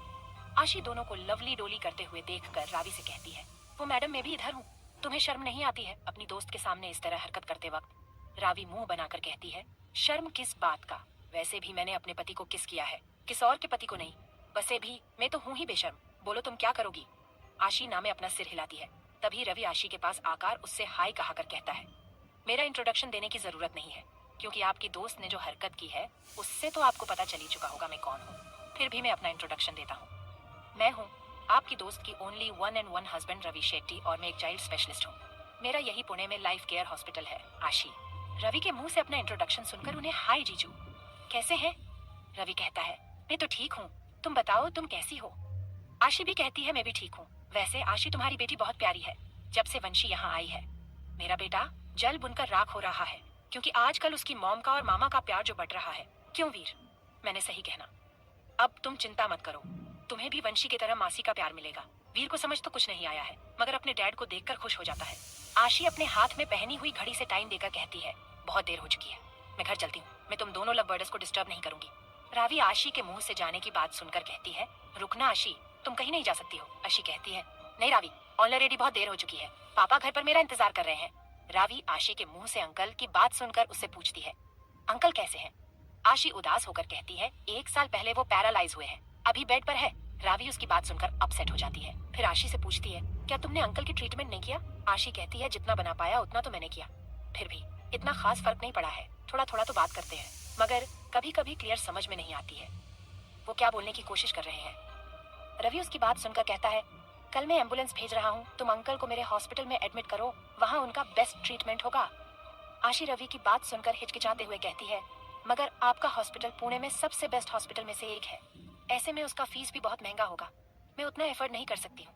रवि आशी के मुंह से फीस की बात सुनकर नाराज होकर कहता है, मैंने कब मांगा फीस? वैसे भी तुम्हें फीस देने की कोई जरूरत है? शायद तुम भूल गई हो कि हम एक फैमिली है। जब रावी तेरी दोस्त है और वो तुम्हारे पापा को अंकल कहती है तो वो मेरे भी अंकल हुए ना? रवि की बात सुनकर आशी फिर भी, मगर जीजू, रवि गुस्सा होकर कहता है, मैं तुम्हारी कोई बात नहीं सुनूंगा। रावी कहा देना तुम्हारी दोस्त से वो मुझे अपना जीजा मानती है तो उससे कहो कि मुझे उसकी घर का एड्रेस भेज दे ताकि मैं कल एम्बुलेंस भेज सकूं। ऐसा कहकर अपने कमरे में जाते हुए रावी से कहता है, याद से उसे मेरा नंबर दे देना ताकि एड्रेस सेंड कर सके और मैं कल हॉस्पिटल से एम्बुलेंस भेज सकूं। एज आशी के घर पे रवि ने अपने हॉस्पिटल से एम्बुलेंस भेज था। उसके साथ रवि और रावी भी आशी के घर आ गए थे। आशी उन दोनों को देखकर पूछती है, आप दोनों यहाँ? रावी आशी की सवाल सुनकर पूछती है, क्यों, हमें यहाँ नहीं आना चाहिए था? रावी को नाराज होते हुए देखकर आशी कहती है, मेरे कहने का वो मतलब नहीं था, मैंने बस ऐसे ही पूछा, तुम नाराज क्यों हो रही हो? रावी कहती है, मैं नाराज नहीं हूँ, वैसे भी मुझे यहाँ आने के लिए तेरी परमिशन की कोई जरूरत नहीं है, मेरा जब मन करेगा मैं यहाँ आ सकती हूँ, क्योंकि यह मेरी अंकल का घर है। अब तुम साइड हटो, मुझे अंदर जाकर अंकल को देखने दो। ऐसे कहकर आशी को साइड करके अंदर चली जाती है। अंदर जाकर आशी से पूछती है, अंकल का कमरा किस साइड है? तभी आशी अपना हाथ दाएं साइड दिखती है तो उस ओर जाते हुए रावी आशी से कहती है, मैं यहाँ इसलिए आई हूँ कि तुम अंकल को हॉस्पिटल लेकर जा रही है। ऐसे में वंशी को तुझे मेरे घर छोड़ने का टाइम नहीं मिलेगा, इसलिए मैं वंशी को लेकर जाने के लिए आई हूँ। आफ्टर ऑल वो मेरी भांजी जो है। आशी उसकी बात सुनकर हंसने लगती है। आशी की हंसने की आवाज सुनकर रावी मुंह बनाकर कहती है, तुम रवि के साथ जाकर हॉस्पिटल का सारा फॉर्मेलिटी कंप्लीट कर, उसके बाद तुझे ऑफिस भी तो तुझे जाना है। मैं पहले अंकल को जाकर मिलती हूँ। 3 साल हुई है उनसे मिलकर, मुझे आज भी उनके हाथ का आलू पूरी याद है। आशी का घर ज्यादा बड़ा नहीं था। एक हॉल, 2 बेडरूम और एक किचन, टॉयलेट बाथरूम था। रावी मोहन जी के रूम में जाकर, हेलो अंकल, कैसे हैं? सॉरी, मुझे नहीं पता था आपका हेल्थ ठीक नहीं है। मोहन जी अपनी लड़खड़ती आवाज में कहते हैं, कोई बात नहीं बेटा। थोड़ी देर उनसे बात करके उन्हें अपना ख्याल रखने को कहकर हॉल में चली जाती है। हॉल में आशी, रवि से थैंक्स जीजू, मैं आपका ये एहसान जिंदगी बार नहीं भूलूंगी। Thank you so much, emotional होकर कहती है। रवि आशी से कहता है, इसमें थैंक यू की क्या बात है? रावी ने मुझे बताया है अंकल कैसे उसे अपनी बेटी की तरह मानते थे। जब वो तेरे घर आती थी तब कैसे अंकल उसे प्यार से आलू पूरी बनाकर खिलाते थे। वो रावी को अपनी बेटी की तरह प्यार करते थे। इससे तो मैं उनका दामाद हुआ ना, दामाद बोले तो घर का बेटा। इस नाते मेरा भी कुछ हक बनता है अंकल के प्रति। बस मैं वही कर रहा हूँ, सही कहना मैं। आशी हाँ में अपना सिर हिलाती है। तभी रावी पीछे से आकर कहती है, बस कर अपना इमोशनल ड्रामा समझी। एक बात अपनी दिमाग में अच्छे से बिठा लेना, मैं भी उनकी बेटी हूँ और मेरा भी उन पर पूरा हक है। आइंदा से ये कभी मत कहो कि मैं और रवि तुम पर एहसान कर रहे हैं, नहीं तो मुझसे बुरा कोई नहीं होगा। फिर रवि को देखकर कहती है, आप दुनिया की बेस्ट से बेस्ट ट्रीटमेंट अंकल को दीजिएगा। अंकल के ट्रीटमेंट में कोई कॉम्प्रोमाइज नहीं होनी चाहिए। आशी अगर पैसे के वजह से आपको पीछे हटने के लिए कहेगी तो आप उसकी बात नहीं सुनेंगे। अगर वो अंकल के ट्रीटमेंट के पैसे को लेकर ना नुकुर करती है तो मुझे बताइएगा, मैं देख लूंगी उसे। आप एक पैसे भी उससे नहीं लेंगे, रवि समझे आप? रवि हाँ में सिर हिलाता है। आशी रावी की सारी बात सुनकर कहती है, ऐसे कैसे हो सकती है? मैं कैसे पापा की फ्री में ट्रीटमेंट करा सकती हूँ? पापा का ट्रीटमेंट की खर्चा मैं ही करूंगी। रावी गुस्से से कहती है, मैं तेरी पापा का ट्रीटमेंट नहीं करा रही हूँ, मैं मेरी अंकल का ट्रीटमेंट अपने पति से करवा रही हूँ, जो मुझे बेटी मानते हैं, समझी? इससे आगे मुझे कुछ नहीं सुना। रावी की बात सुनकर उसकी गले मिलकर रोने लगती है और रोते हुए थैंक्स कहती है। रावी आशी को रोते हुए देखकर, हाँ रोना बंद कर समझी, मुझे बिल्कुल अच्छा नहीं लगता है मेरी दोस्त को रोते हुए देखना। देख, अंकल को एम्बुलेंस में लेकर जा रहे हैं, तुम भी रवि के साथ कार में हॉस्पिटल जा। मैं आते वक्त दूसरी गाड़ी मंगवाई हूँ, वो भी आ गया होगा, कहाकर बाहर वंशी को लेकर चली जाती है। सब गाड़ी में बैठकर अपने अपने डेस्टिनेशन पर चले जाते हैं। शेट्टी कॉर्पोरेशन। आरव आज पूरा दिन फाइल चेक करने में बिजी था। उस वक्त कैबिन में नील आकर कहता है कि सर, कपूर कंपनी आपके साथ मीटिंग करना चाहती है। वो लोग ऑफिस नहीं आएंगे, बाहर ही मीटिंग रखने को कहा रहे हैं।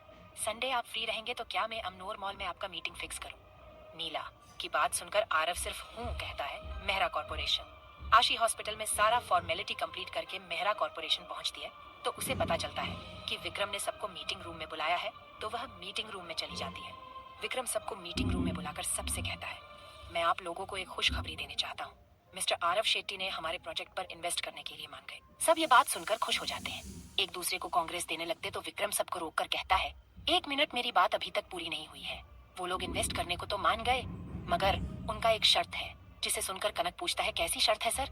विक्रम कहता है, उनका शर्त है कि इस प्रोजेक्ट को हम उनके ऑफिस के कुछ लोगों के साथ मिलकर करें, इसलिए कल से इस प्रोजेक्ट का सारा काम शेट्टी कॉर्पोरेशन में करना होगा। आशी विक्रम की बात सुनकर कहती है, मगर सर हम यहाँ से काम क्यों नहीं कर सकते हैं? हम क्यों जाए उनके ऑफिस? ये प्रेजेंटेशन हमने किया है तो उनके ऑफिस के लोगों की क्या जरूरत है? विक्रम आशी का सवाल सुनकर कहता है, हम जानते हैं अब सबने इस प्रोजेक्ट को बहुत मेहनत से बनाया है, इनफैक्ट एक पूरी दिन और रात मिलकर इस प्रोजेक्ट को बनाए हैं, मगर आशी तुम भी जानती हो इस प्रोजेक्ट को करने के लिए हमें इन्वेस्टर का जरूरत है। ऐसे में शेट्टी कॉर्पोरेशन मान गई है तो वो भी अपने बेस्ट लोगों को इसे में रखना चाहेंगे ना, ताकि उन्हें कोई प्रॉब्लम ना हो आगे चलकर, जिससे उन्हें नुकसान का सामना ना करना पड़े। इसलिए मैं उनका बात नहीं डाल सकता हूँ, इसलिए मैं उनसे हाँ कहा है। आशी, कनक, रोहिणी, रोहित, तुम सब कल से शेट्टी कॉर्पोरेशन से अपना काम करेंगे। मैं इस प्रोजेक्ट का अपडेट आशी तुमसे लूंगा। मुझे उम्मीद है कि आप लोग वहाँ जाकर कोई प्रॉब्लम क्रिएट नहीं करेंगे और साथ में हमारे प्रोजेक्ट को सक्सेस बनाने के लिए तुम लोग जी जान से मेहनत करेंगे।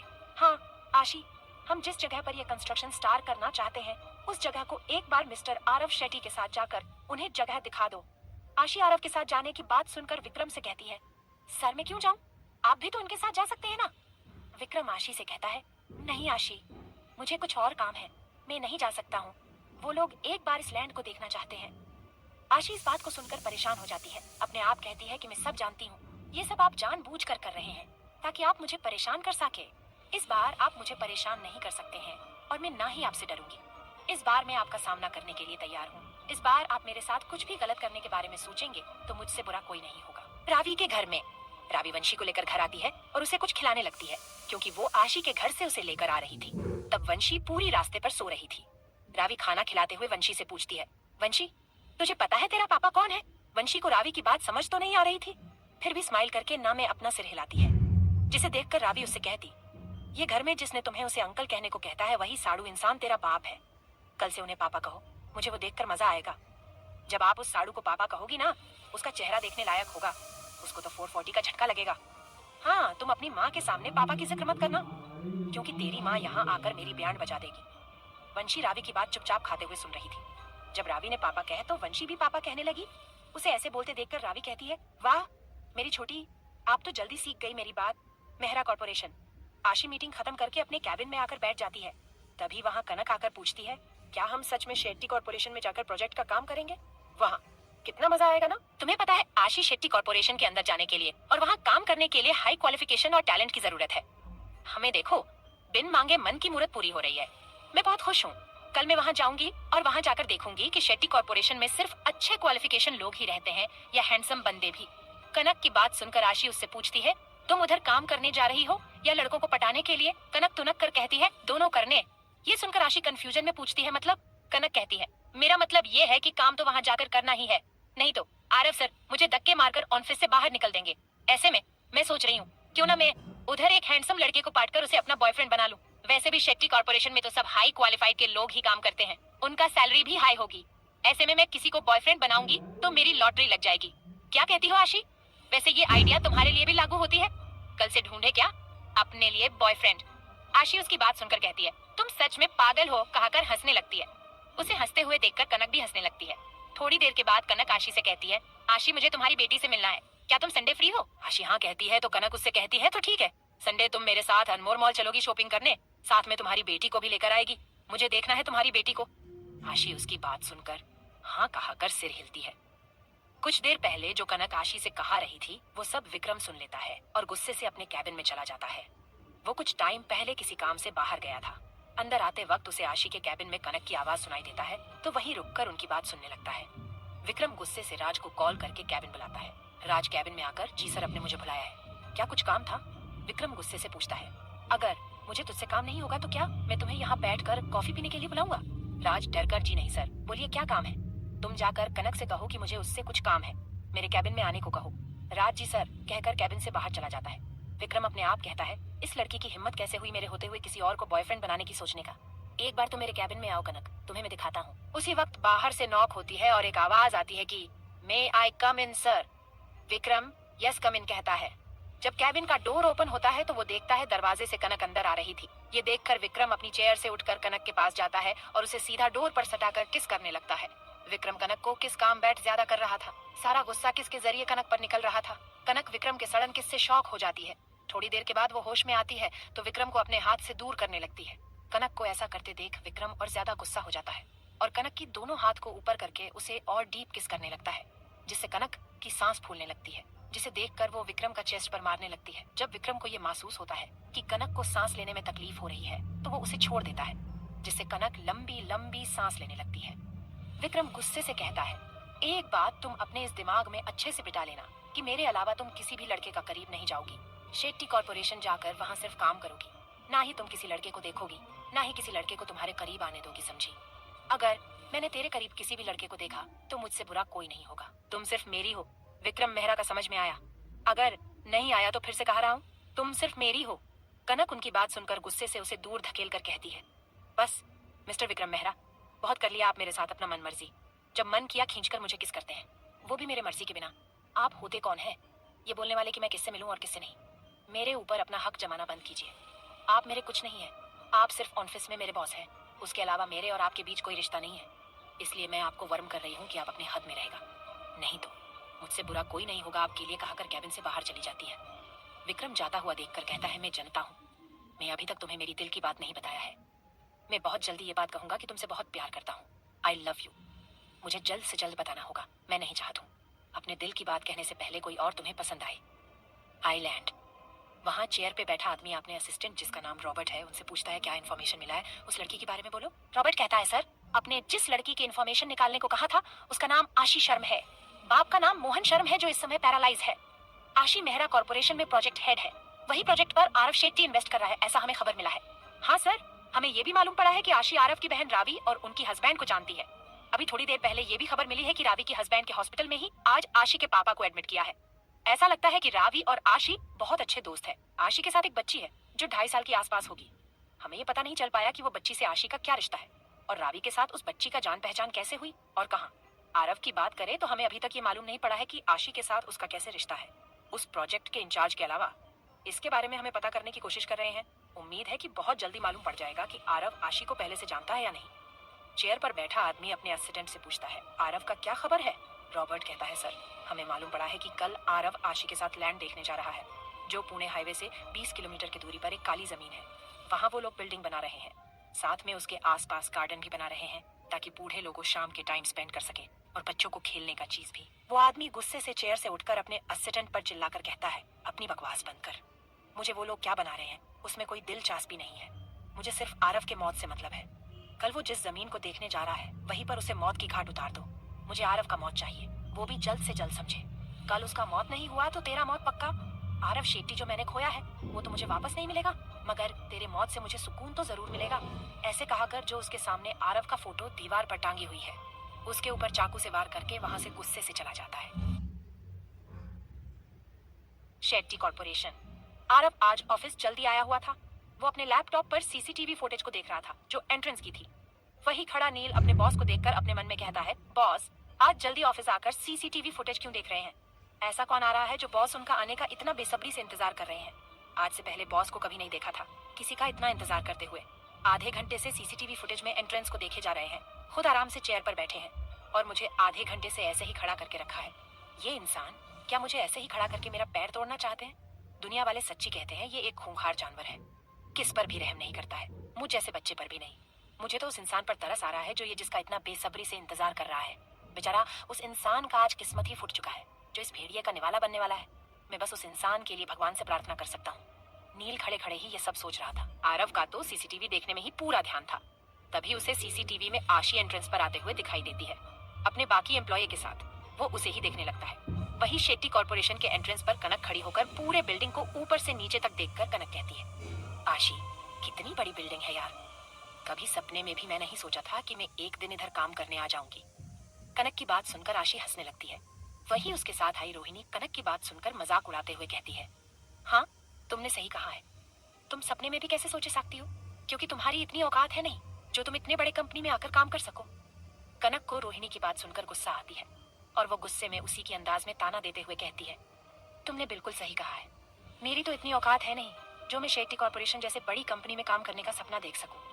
मगर तुम्हारी तो थी ना, तो फिर तुमने यहाँ काम क्यों नहीं किया? शायद इसलिए नहीं की होगी कि तुम यहाँ काम करने के लायक ही नहीं हो। आज आशी की वजह से तुम्हें शेट्टी कॉर्पोरेशन के अंदर जाने का मौका मिला है, नहीं तो यहाँ का सिक्योरिटी गार्ड तुम्हें गेट के बाहर भी खड़े रहने नहीं देते। सही कहा ना मैंने रोहिणी? रोहिणी उसकी बात सुनकर गुस्से से पूछती है, आशी की वजह से का क्या मतलब है? उसने अकेले वो प्रोजेक्ट पर काम नहीं किया है, मैंने भी किया है।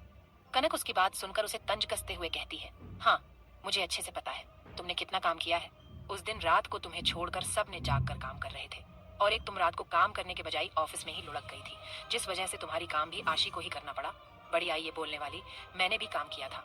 वो तो शुक्र मनाओ आशी कि उसने तुझे प्रोजेक्ट से बाहर निकलने की बात विक्रम सर से नहीं किया है, नहीं तो तुम शेट्टी कॉर्पोरेशन में काम करने का सपना भी नहीं देख सकती थी। आशी दोनों को झगड़ा करते हुए देखकर गुस्से से कहती है, बस करो तुम दोनों झगड़ा करना। क्या तुम दोनों ये भूल गए हो अभी किधर खड़े होकर के? क्या तुम दोनों चाहते हो कि आज ही हमें यहाँ से बाहर का रास्ता दिखाए? तुम दोनों जानते हो इस प्रोजेक्ट को खत्म करना हमारे लिए कितनी जरूरी है। अगर मिस्टर शेट्टी को गुस्सा आ गया तो हमारी सारी मेहनत बेकार हो जाएगी और तो और आगे जाकर मेहरा कॉर्पोरेशन बहुत बड़ी प्रॉब्लम में फंस सकती है। इसलिए तुम दोनों से कह रही हूँ, हम यहाँ जब तक हैं तब तक तुम दोनों झगड़ा नहीं करोगे। अगर तुम दोनों में से एक ने भी मेरी बात मानने से इनकार कर दिया तो मैं उन्हें बाहर का रास्ता दिखाना बहुत अच्छे से जानती हूँ। विक्रम सर ने इस प्रोजेक्ट का इंचार्ज मुझे बनाया है, इसलिए मैं फैसला करूंगा कि इस प्रोजेक्ट में किसे रखूं, किसे नहीं। मुझे डिसाइड करने का पूरा हक है। ऐसा कहकर वो रिसेप्शनिस्ट के डेस्क की ओर चली जाती है। अंदर जाकर रिसेप्शनिस्ट से कहती है, हेलो मैम, मेरा नाम आशी शर्मा है, मैं मेहरा कॉर्पोरेशन से आई हूँ। क्या आप बता सकते हैं नील सर इस वक्त कहाँ मिलेंगे? हाँ, आशी के पूछने पर रिसेप्शनिस्ट उसे वापस ग्रीट करते हुए कहती है, हेलो मैम, मुझे नील सर ने पहले ही इन्फॉर्म कर दिया था कि आप लोग आज यहाँ आने वाले हैं। आप 6th फ्लोर जाइए, वहाँ आप सबके लिए कैबिन तैयार किया है। आशी उसे थैंक्स कहकर लिफ्ट की ओर चली जाती है। बाकी सब भी उसके पीछे चले जाते हैं। सीईओ के कैबिन के अंदर आरव नील को कहता है, तुम जाकर आशी को मेरे कैबिन में बुलाओ। बॉस की आवाज सुनकर नील हड़बड़ाकर जी बॉस कहकर कैबिन से बाहर चला जाता है। नील कैबिन से बाहर जाकर एक लंबी सांस लेकर कहता है, बच गया मेरा पैर। कुछ मिनट और ऐसे ही खड़ा रहता तो पक्का मेरे पैर मेरे बॉडी से अलग होता। उसके बाद में हमेशा के लिए अपाहिज हो जाता। क्या अभी तक बॉस आशी का इंतजार कर रहे थे? सीसीटीवी फुटेज देखकर इतनी बेसब्री से आशी का इंतजार कर रहे थे। अभी जाकर आशी को बुलाता हूँ। अगर बुलाने में थोड़ी भी देर हुई तो ये कैबिन में बैठा इंसान पक्का मुझे खाना बनाकर उसके पालतू जानवर को खाने के लिए देगा। आशी अभी नीचे रिसेप्शनिस्ट से पूछकर अपने साथियों के साथ उसने बताई हुई कैबिन में आकर खड़ी थी, जो आरव के कैबिन से थोड़ी ही दूरी पर है आशी का कैबिन। बाकी सबके कैबिन आशी के कैबिन से दूर था। रोहिणी कनक से कहती है, हम सबको एक ही कमरा दिया है तो आशी को क्यों अलग कमरा दिया है? हम सब साथ में एक ही प्रोजेक्ट पर काम कर रहे हैं तो हमें साथ में ही कमरा देना चाहिए ना। कनक उसकी बात सुनकर कहती है, अगर आशी को यहाँ अलग कमरा दिया है तो तुझे क्या प्रॉब्लम है? तुम क्यों आशी के पीछे पड़ी हो? वैसे भी ये शेट्टी कॉर्पोरेशन है, उन्हें अच्छे से पता है किसे क्या देना और क्या नहीं। शायद तुम भूल गई हो, आशी प्रोजेक्ट का हेड है इसलिए उसे अलग कमरा दिए हैं। अगर तुझे आशी को अलग कमरा देने से इतना ही प्रॉब्लम है तो तुम जाकर आरव सर या उनके असिस्टेंट नील सर से जाकर पूछना। रोहिणी कनक के मुंह से आरव का नाम सुनकर डरते हुए कहती है, मैं तो बस सबके अच्छे के लिए बोल रही थी। तभी उस कैबिन में नील आकर कहता है, मिस आशी। आशी जब अपना नाम सुनती है तो पीछे मुड़कर देखती है तो पीछे नील को देखकर पूछती है, सर आप यहाँ कुछ काम था क्या? नील उसकी सवाल पर जवाब देते हुए कहता है, हाँ आशी, वो आरव सर ने आपको उनके कैबिन में बुलाया है, प्लीज आप मेरे साथ अभी चलिए। आशी नील को जी सर कहकर उसके साथ आरव के कैबिन में चली जाती है। आरव ये सब अपने कैबिन में बैठकर लैपटॉप में देख रहा था। जो कैबिन आशी को दिया है वहाँ पहले ही कैमरा लगाया हुआ था जिससे आरव आशी को देख सके। आरव के कैबिन के बाहर नील जाकर डोर नॉक करता है तो अंदर से कमिंग का आवाज सुनाई देता है। नील अंदर आकर कहता है, सर मिस आशी आई है। आरव इस वक्त फाइल देखने का नाटक कर रहा था। जब वह सुनता है कि आशी कैबिन में आई है, ये सुनकर आरव अपना सिर ऊपर उठाकर देखता है तो आशी को देखते ही रह जाता है। आशी रेड कलर की कुर्ती और व्हाइट कलर की प्लाजो पहनी हुई थी, अपने बालों को छुड़ा बनाया हुआ था, होंठों पर सिर्फ लिपस्टिक की जगह लिप बाम लगाया था। इस वक्त आशी बहुत खूबसूरत दिख रही थी। नील बॉस कहता है तो आरव अपने सेंस में वापस आकर कहता है, नील मैं मिस आशी के साथ लैंड देखने जा रहा हूँ, तुम ऑफिस में रहकर यहाँ का काम देख लो, मुझे कोई लापरवाही नहीं चाहिए। ये सुनकर नील अपना सिर हाँ में हिलाता है। आरव नील को कहकर आशी को चलो बोलकर केबिन से बाहर चला जाता है।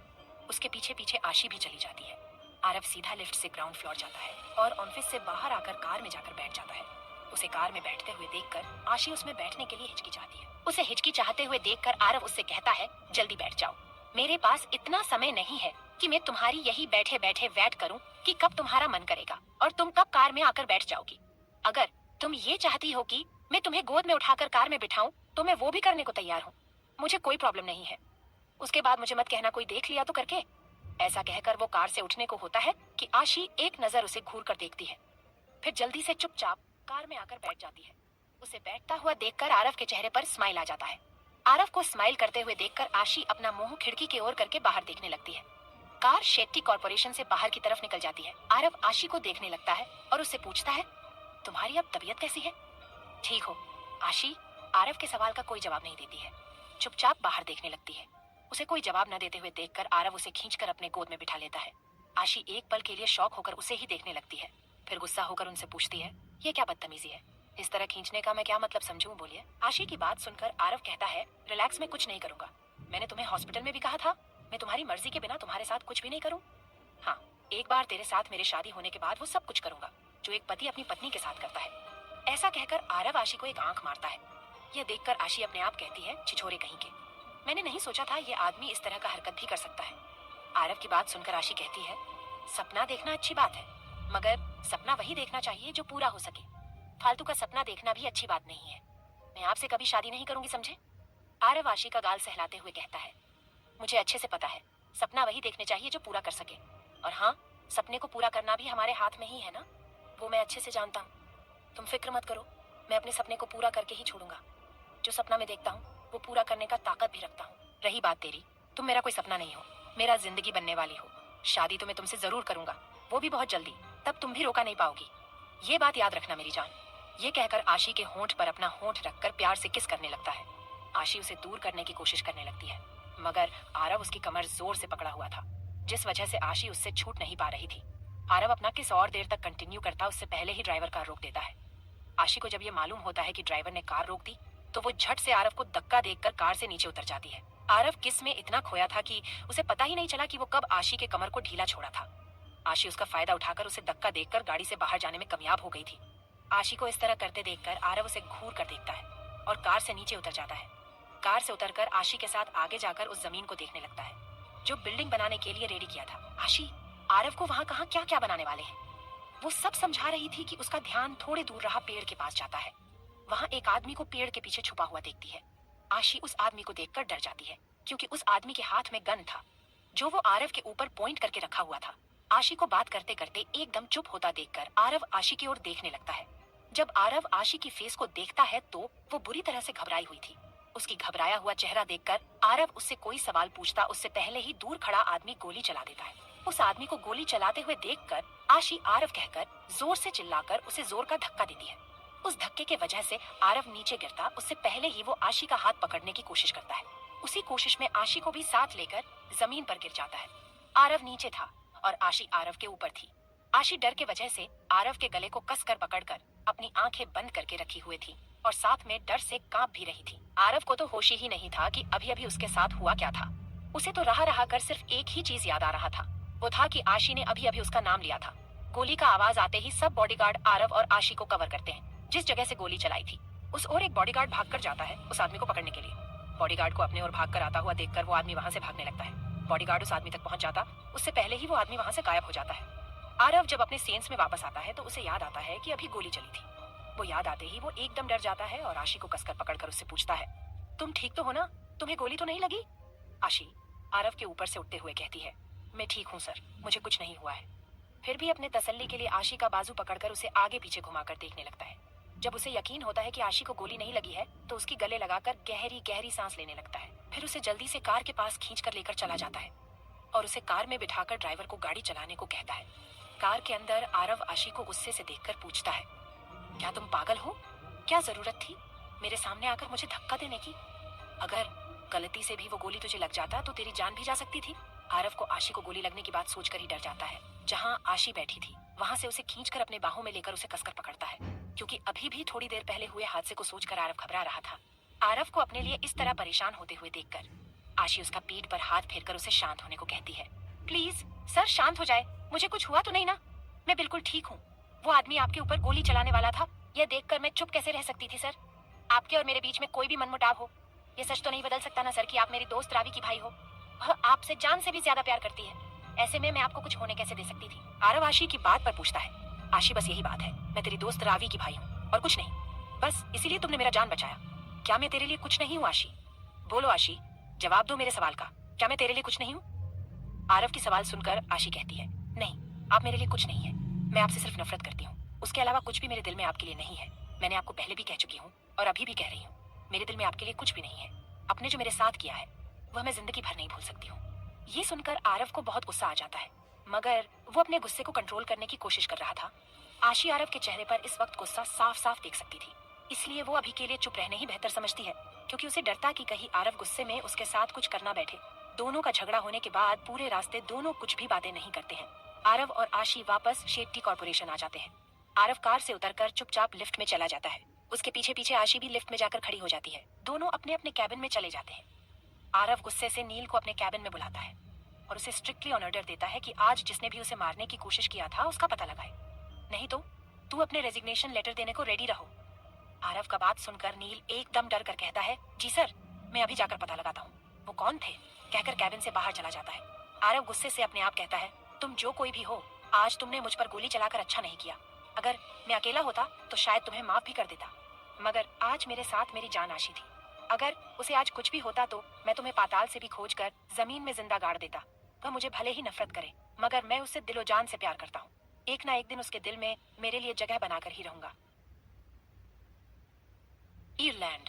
वो आदमी सोफे से गुस्से से उठकर असिस्टेंट रॉबर्ट का कॉलर पकड़कर पूछता है, वो आरव कैसे बच गया? क्या हमारे आदमी इतना निकम्मे हैं कि एक आदमी को नहीं मार सके? तुम सब के सब बस एक ही काम करो, मुफ्त की रोटियां तोड़ो, और कुछ हो नहीं पाता है तुम लोगों से। मैं भी कैसे कैसे गद्धों को पाल कर रखा है। कहते हुए वह आदमी अपने असिस्टेंट का कॉलर पकड़ गुस्से से पूछ रहा था। तभी रॉबर्ट उस आदमी को शांत करते हुए कहता है, सर, मैं तो हमारे यहाँ का शार्प शूटर रॉकी को भेजा था, उसने निशाना भी सही लगाया था। मगर सर, वो आदमी गुस्से से अपने असिस्टेंट से पूछता है, मगर क्या रॉबर्ट, कैसे वो आरव बच गया? अगर रॉकी ने निशाना सही लगाया था तो आरव क्यों नहीं मरा? वो अभी तक जिंदा क्यों है? अपना मुंह खोलो। तुम क्या बोलना चाहते हो वो सीधा सीधा कहो, नहीं तो मैं इधर ही तुम्हें ठोक डालूंगा। रॉबर्ट डरकर कहता है, सर उसके साथ जो लड़की थी उसने उसे बचा लिया। वो आदमी रॉबर्ट का कॉलर छोड़कर पूछता है, कौन लड़की? रॉबर्ट, वही सर जिसका इन्फॉर्मेशन अपने निकलने को कहा था, मिस आशी शर्मा का। वो भी आज आरव के साथ लैंड देखने गई थी। मैंने कहा था ना सर, वो इस प्रोजेक्ट का इंचार्ज है, शेट्टी कॉर्पोरेशन। आरव का गुस्सा शांत होने का नाम ही नहीं ले रहा था। वो अपना आंखें बंद करके गुस्सा शांत करने की कोशिश कर रहा था। तब उसकी आंखों के सामने वंशी की खिलखिलाता हुआ चेहरा आ जाती है। वंशी की याद आते ही वो झट से चेयर से उठता है और अपना कोट लेकर कैबिन से बाहर चला जाता है। उस वक्त नील उसके सामने आकर कहता है, सर कुछ देर में आपका मीटिंग है, आप इस वक्त कहाँ जा रहे हैं? नील की बात सुनकर आरव घूरकर उसे देखता है। ये देखकर नील कहता है, सॉरी सर, मैं तो बस ऐसे ही पूछ लिया, क्योंकि अभी कुछ ही देर में आपका मीटिंग है, इसलिए। नील की बात सुनकर आरव अपने कोल्ड टोन में कहा था है, आज का सारा मीटिंग कैंसिल कर दो, नहीं तो तुम जाकर उसे अटेंड करो। मैं तुम्हें काम के लिए क्यों रखा है? इसलिए ना मेरे गैर मौजूदगी में तुम कंपनी संभालो करके। अगर तुम कंपनी नहीं संभाल सकते हैं तो काम छोड़कर जा सकते हो, काम पर भी आने का कोई जरूरत नहीं है। नील, नहीं सर, मैं हैंडल कर सकता हूँ, वो इतना भी इम्पोर्टेंट नहीं है जो आपकी जरूरत हो। आरव हूँ कहकर ऑफिस से बाहर चला जाता है। आशी के कैबिन में वो आज सुबह जो कुछ भी हुआ था उसके बारे में ही सोच रही थी। उसे रह रहकर आरव का ही याद आ रहा था। वो अपने मन में सोचती है कि कौन है वो जो आरव सर को मारना चाहता है। क्या दुश्मनी है उनका आरव सर के साथ? वो इस वक्त ठीक तो होंगे ना? क्या मैं जाकर एक बार उसे देखूं? नहीं, फिर अपने आप कहती है, ये मैं क्या सोच रही हूँ, मुझे क्यों उनकी इतना